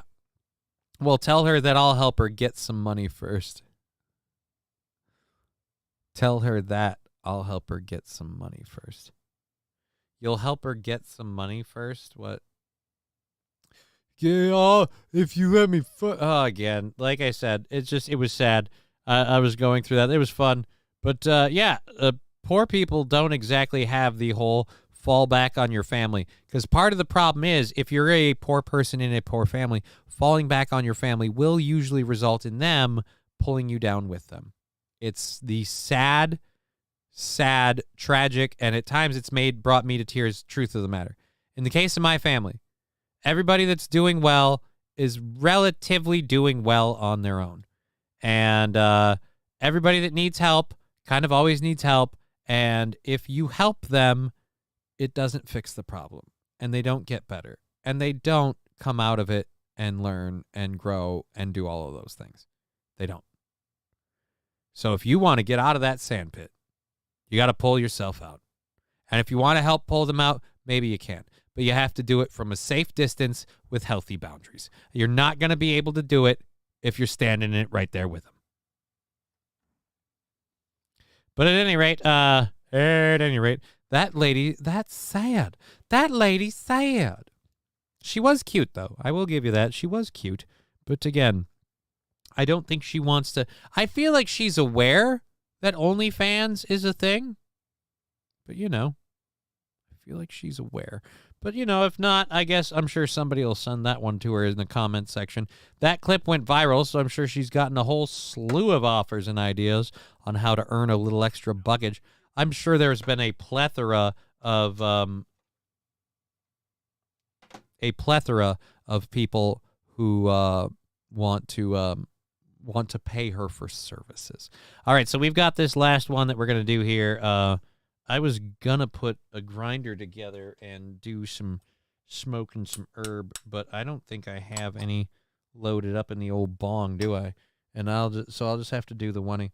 We're going to do the one-y for this one. And then we'll rock and roll through these stories. Let's see what we want to. That's the first hour done. We got that up. We did that. So first hour can go bye-bye. And we're done with the second hour here with this. We have a half hour left in the program. So let's clear that out. Thank you for being here, by the way. Love seeing everybody on Twitch, YouTube, and Rumble. Love having the numbers we have. We're still pumping it over just around 50. That's nice. Nice for the end of the show. So I love smoking weed, if you don't know. A lot of people do. Researchers have analyzed data from the Centers for Disease Control and Prevention from 434,104 American adults aged 18 to 74 between 2016 and 2020. About 4% were daily cannabis users, 7% used the drug about 5 days a month, and 88.9% had not used any marijuana in the past 30 days. The report showed that people who inhaled cannabis via combustion were 25% more likely to have a heart attack than those who didn't use the drug at all. The daily habit also increased their chances of having a stroke by 42%. The likelihood of experiencing a cardiovascular condition was much lower for non-daily users, but still higher than those who did not use marijuana at all. Huh. That's weird. I've known a lot of marijuana smokers. Speaking of OnlyFans, Johnny is going to put a grinder together. Thank you, Cheeseburger Pie. You're awesome. Do we believe this or not? See, I'm sorry, CDC, but you have the whole thing where you continually lied to us during COVID. So, do I believe you?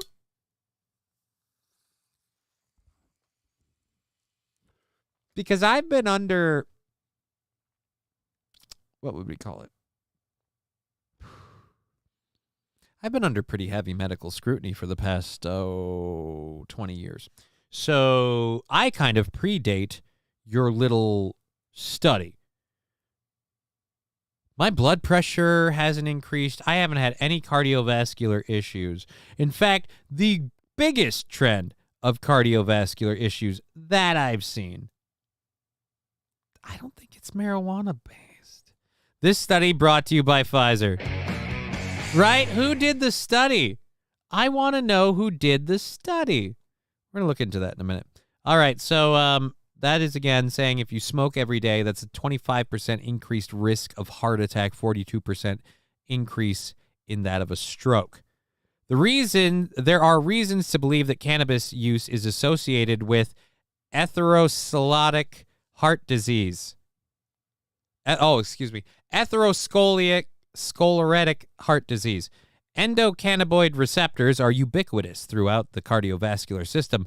Tetrahydrocannabinol, the active component in cannabis, God, I can't read now with all these weird words, has a hemodynamic effect and may result in syncope, stroke, and myocardial infarction. God, I can't read these words. Smoking the predominant method of cannabis use may pose additional cardiovascular risks as a result of inhalation of particulate matter.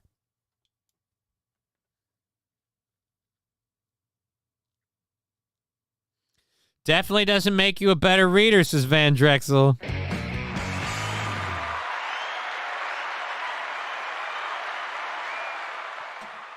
Lab glass, stretch that brain.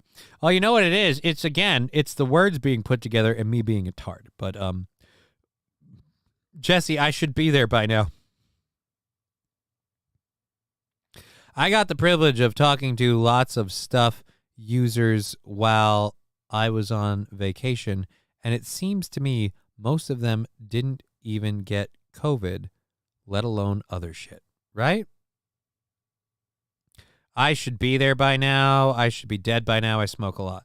That's the thing. Like, the reason I find this study so hilarious is I'm a pothead. And let me say that again for anyone who didn't quite get what I said. I would like to be very, very clear about this. So I apologize. There's a little bit of setup here. But I want to be, man, we really need to let more of these dirty-ass illegals in, making our country such a better place. I don't know about that.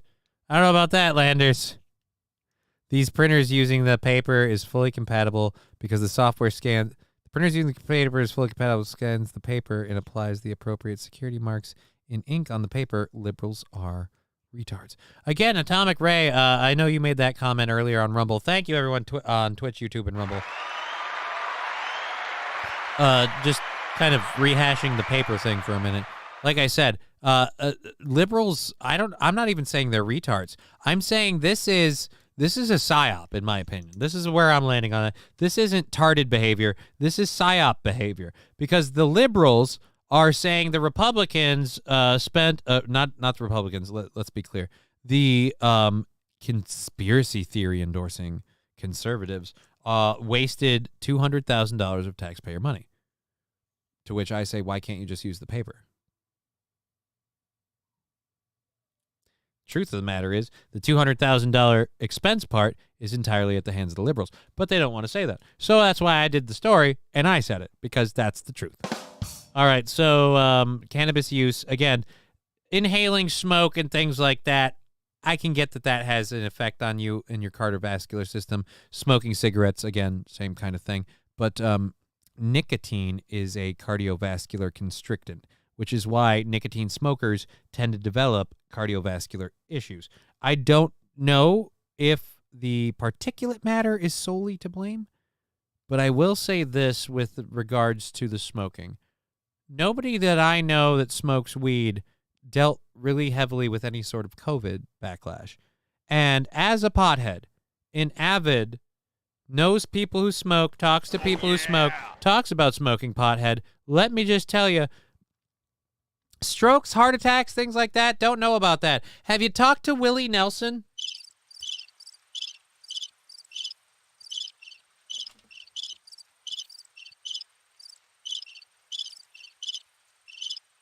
I mean, I've had moments, real moments, where I'm like, I'm stressed, I'm whatever. Thank you, Lab Glass, for the OG sticker. That's nice. We have 4.5 minutes if you want to do a hype train coming to the end of the show. The hostage hype train, always fun. But this one can't go over 5:30 because I have to leave at 5:30. I have to go do some shopping stuff and then rush back home so I can spend time with my daughter. And I'm going to do those things with most haste. Willie Nelson, rest in peace. Willie Nelson is not dead. No. That would be news.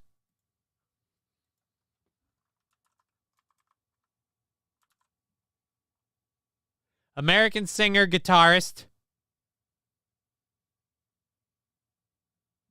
He's 90 years old, you son of a bitch. I fell for that.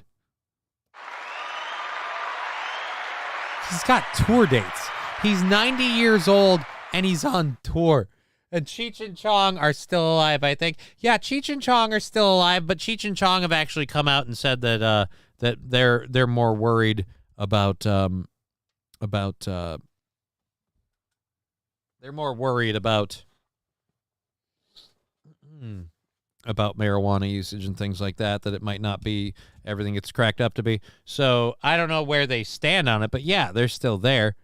But Willie Nelson is still alive, 90 years old. There's a link right under the Willie Nelson official website, Willie Nelson Shop, for tour dates. You can buy merch. You can find tour dates.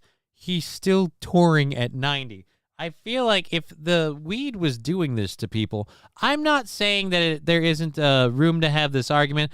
I now just want to know a lot more facts about this study. How did we weed out any other weed? How did we weed out any other causes? Like, again, drinking, lifestyle. What if the marijuana just happened to be associated with something that else puts these people at risk? And the funniest part about this is it's really weird that these studies are coming out now. Like, only in the last couple of years, with marijuana usage becoming more prevalent, are we hearing stories about this stuff. Now it's a problem. Now it causes people to go crazy off of just one hit and murder people. Right. I have questions. But what was the actual... I thought I clicked the link for the study. What was the actual study? Study published in the American Heart... Study published in the Journal of the American... Who did the study? Who did... I hate that that's where we're at now, but now I need to know who did the study. Marijuana on a daily basis. Yeah, we're just saying this. But founded by the National Institutes of Health, found those who are suffering, who smoke weed daily, are significantly higher risk of suffering heart attack and stroke than those who don't. We know that toxins are released when cannabis is burned, similar to those found in tobacco smoke. Right, sure you do. All right. See, that's the thing, though. Like, unfiltered cigarettes over the course of your life, those have an effect. We don't have those same issues with people smoking pot all day long. Again, weird. Looks like that hype train ain't going to happen. We got a minute left on here. Is it a girl studying this? I want to know. It wasn't a girl. It was, again, I'm just curious who ordered this study. It's weird. I don't trust studies anymore when they just go, well, this organization did a study and it said this thing. So the CDC said, by the way, weed is bad. Okay. Like I said, you guys burned the bridge. Vaxxed people in THC. Let's see it. Right? That's what I'm saying, Atomic Ray. How many of those people... I feel like I've smoked cloves for years, says Atomic Ray. Yeah, apparently cloves aren't a problem, but if you smoke cigarettes, but more importantly in this one, marijuana, increased risk. I feel like they're trying to justify the whole, like, SADS thing. Oh, well, it might not be Pfizer. Did they smoke weed? Go feck yourself. Blockbuster admission about the future of women's sports. We'll save that one for another time. Ooh, we got a lot of videos in the back end of this one. Let's pull up That Bridge Was Burned, says Alex CL. Yeah, that bridge was burned. You guys burned the bridge. All right, we're doing this one. A Montana man has been charged for illegally breeding sheep. And you might ask yourself, how do you illegally breed sheep? And no, it's not the way you're thinking. There was no cliff involved. So the sheep pushes back.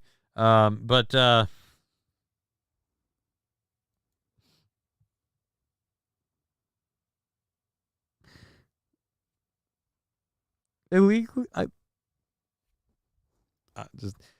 let's just say, I don't know if this story is going to mention it, but the rabbit hole that led me to this video used the term Frankensheep. Jack's Pet Shop has been a controversial part of downtown Great Falls for more than 30 years. Recently, its namesake was charged with something wild: sheep cloning. On February 5th of this year... Does that guy kind of look like what's his nut from,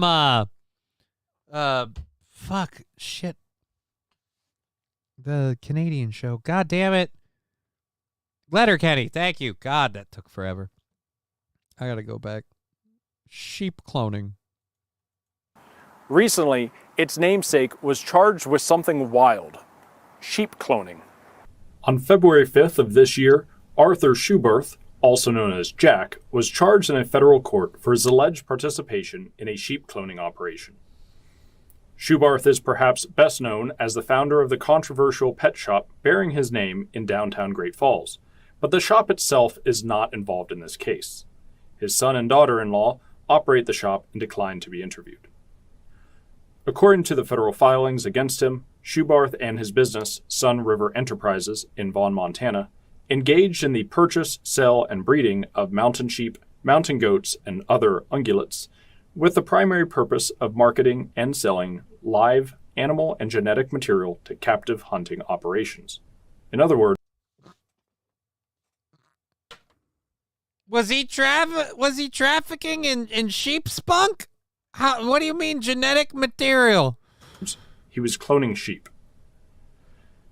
The sheep in question, however, are not native to Montana or even North America. Argali, or Marco Polo sheep, are native to the mountainous West Asian areas of Kyrgyzstan, Afghanistan, and China. Okay. Schuberth is alleged to have worked with other unnamed persons in the U.S. to receive parts of the animals and then create embryos from cloning. He then manually gathered the DNA from the new male sheep in order to artificially impregnate the females. The Lacey Act and the Endangered Species Act highly limit the use and importations of certain animals to include Argali sheep. The sheep and their DNA were to be sold to game ranches for hunting, and money was exchanged, according to the documents. So,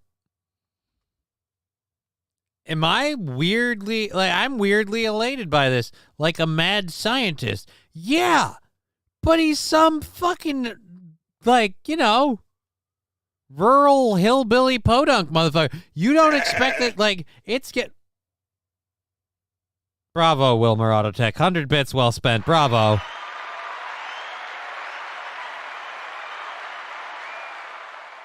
So he F sheep. What the fuck? No, he's cloning sheep and he's selling them to hunters. I don't love the idea, but I feel like, is this really a huge problem?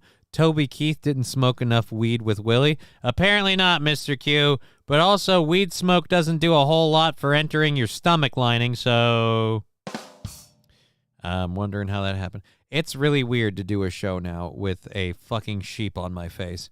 I've got to be honest. Nice aim. Yeah, it's too bad it's completely random. That's the best sticker land ever, says Mr. Q. It ain't bad. It ain't bad. Rural goat here wishing I was a mule. Aw. How the heck was fill some holes? 2 for 2. And now we're close to a hype train again with 10 minutes left in the show. And I got to leave at 5:30 because I got to go do some shopping stuff and then rush back home so I can hang out with my daughter. So if you want to do the hype train, and I would appreciate it, we could certainly use the help and the support. Now's the time. Fire her up, get her through, do what you're going to do, and go. We are awaiting more information after a scheduled plea bargain is reached.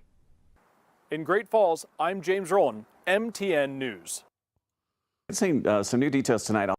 No, I was trying to close the story. Dear Boo 1 hype train, Dear Boo 1 hype train, Dear Boo 1 hype train, cheer 100. All right.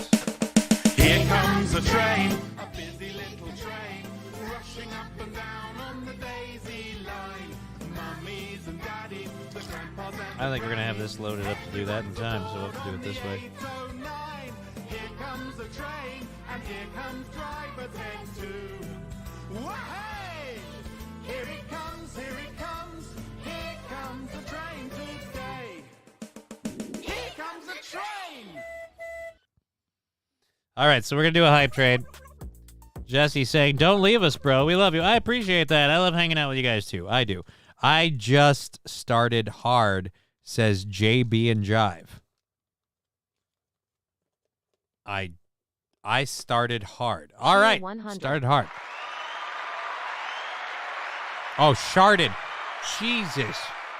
That's an overshare. I don't know that I want to put that information out onto the internet, JB and Jive. I kind of feel like that's... Last time I checked, we don't have a whole lot of songs that feature the cowbell. Just a second, I got to do that. Oh. Pack up another. I'm worried. I'm packing it. Don't worry. Oh, God. I feel like such a piece of shit when I'm not ready to go with this, because then that's the whole thing. All right, so let's go ahead and Blockbuster Mission. We did that. We're going to do this one. Let's see what this is. The Good Morning America thing with Christina Applegate talking about MS. That might be a bit of a downer. We're doing... We're going to go to this one for a minute just to have a little bit of fun while I load this. Cheeseburger pie with a sticker. Thank you, 100 bits. 76% of the way through level 1 of the hype train. Bringing it in here. If you want to support the show with the hype train, the bits, the subs, the stickers, we have all of those options.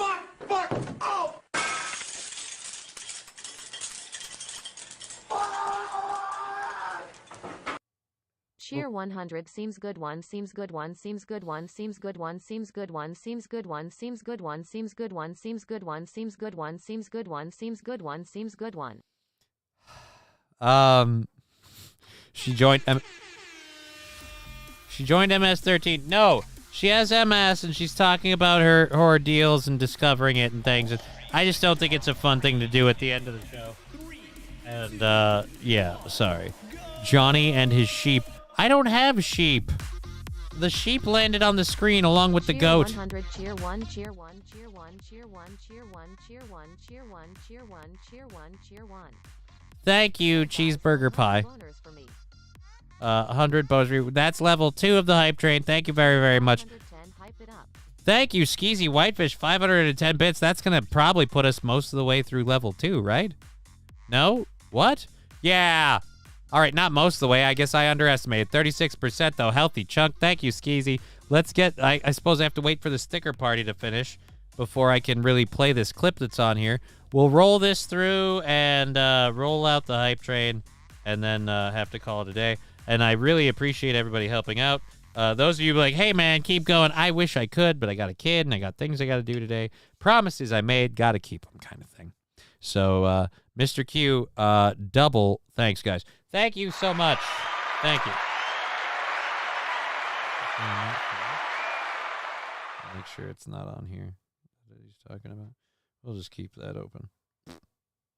I need to get on that fake people contributing to my show thing that Aaron's on, however that works. He needs to explain how I actually make money out of that process, and I need to start doing that. Some major War Within features coming sooner. Ooh, interesting. I should be focusing on real stuff doing a show. Okay, so that sticker party's done. As soon as the screen wipes off here, we're going to play this video clip. I found this on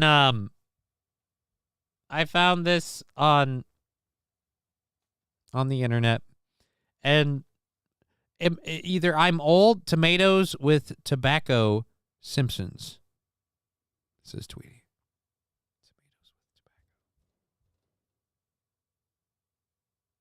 I'm going to have to look into that.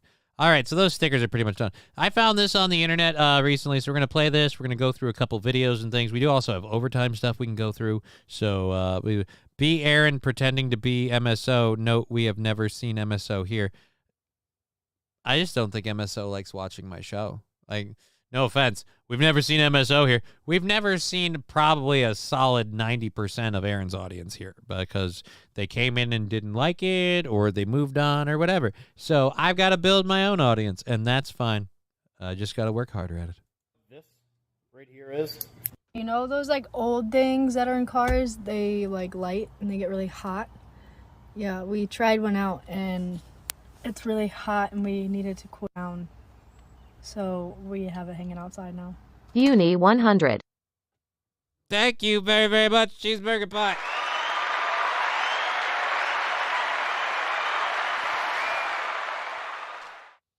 Controlled burn number 1.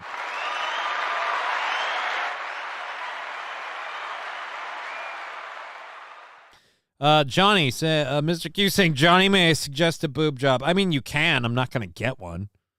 Pretty happy with my tits where they are, thank you. But again, they're hanging the cigarette lighter out the car door because they don't know what they've done. God, this is hilarious. Oh my God, you are literally... Just put it back in the... Why can't it go back in the car? It'll start the car on fire. Not sure what to do with it. I'll never forget the first time I seen one of these. Cheer 100 cruising down the boobies. road with my uncle. Thank you very, very much, Dear Butch, for the 100 bits and the boobies. 47%, a minute and a half left in level 2 of the hype train. Wrapping the show up here, coming in for a landing. Thank you for being here on Twitch, YouTube, and Rumble. Really happy to have this little bit of support here at the end of the program. Super duper awesome. Great to have all of you here. Still kicking it out at just a little over 40 people, which is awesome. That is so awesome. Let's get back to, oh, Jesus. I'm highlighting everything I do. Where was the thing I was on?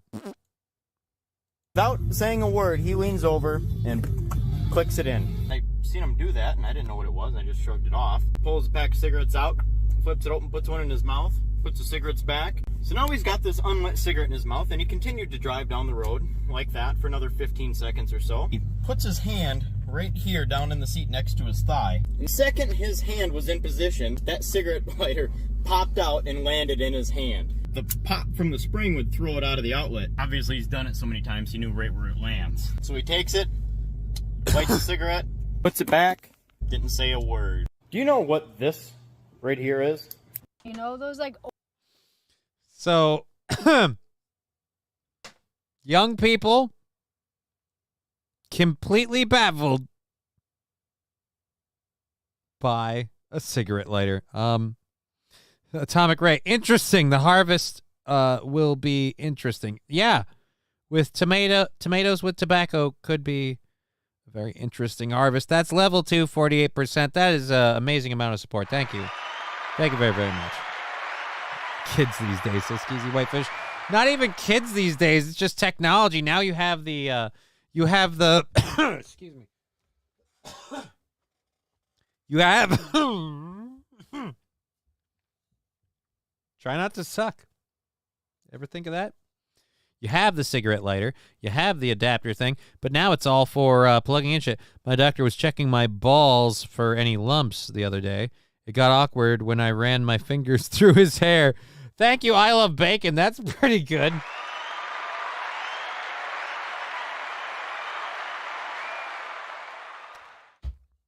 I'm hoping you're going to be a new fan of the show and hang around for a while, because I like somebody that can come in with something random like that.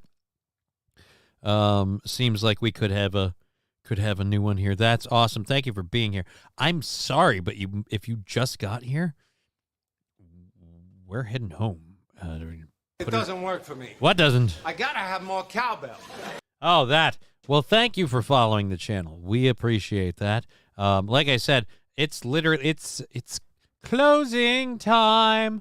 I have shit to do, so I've really got to get off the web. So yeah, I kind of have to book. I have some errands I have to run, and then get back home, spend some time with my daughter, and then fulfill obligations and promises I've made to people. So I'm sorry, but we're gonna have to book. I've had a great time. You guys have been awesome. I've been Johnny. You've been an audience. Oh wait, no, we've been Johnny. You've been an audience. I always forget my stupid thing. We've been Johnny. You've been an audience. I'm gonna be back this Sunday, doing a smoke show. We're gonna be back tomorrow. Tomorrow is what is it tomorrow? Tomorrow's Friday. We're gonna be back tomorrow at 2 p.m. for our Friday show. We're gonna be back Sunday for our Sunday smoke show, only on Rumble. We broadcast live on Twitch, YouTube, and Rumble. So be sure to check us out over on Rumble. In fact, I'll even, just because we got a new guy here in the Twitch, I'm going to link all 3 of the channels in the Twitch. Who's Aaron? Who's Aaron indeed? Aaron's a douchebag. Fuck Aaron. My show's better anyway. But like I said, we'll be back this Sunday. We'll be back this Friday. Woo. I'm going to have to move that chair so it doesn't bump the light. Yeah, buddy, I know. You want to fuck with stuff and you want attention. I love you, but I'm busy. All right, so, yeah, we'll be back, and that's all my... Oh, especially for the Rumble thing. This is an important thing for the Rumble thing. The, stop, Alucard. The Rumble show this March 30th, we're doing a watch-along for Robot Jocks first, and then The Commitments is probably going to be on the list, too. So it's going to be fun. We're going to have a good time. We've been Johnny. You've been an audience. I've done all of that. I'm Minnesota goodbying like a crazy person. Every time I do a show, it's like it's ingrained in me genetically.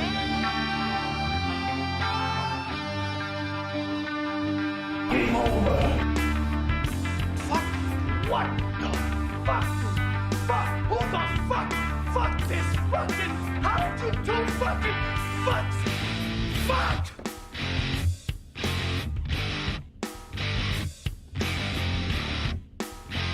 Fuck off. Game over, man. Game over.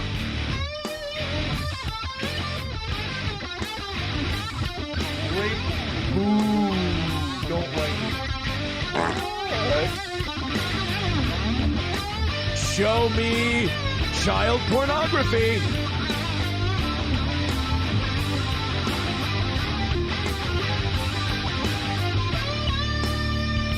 Do not come.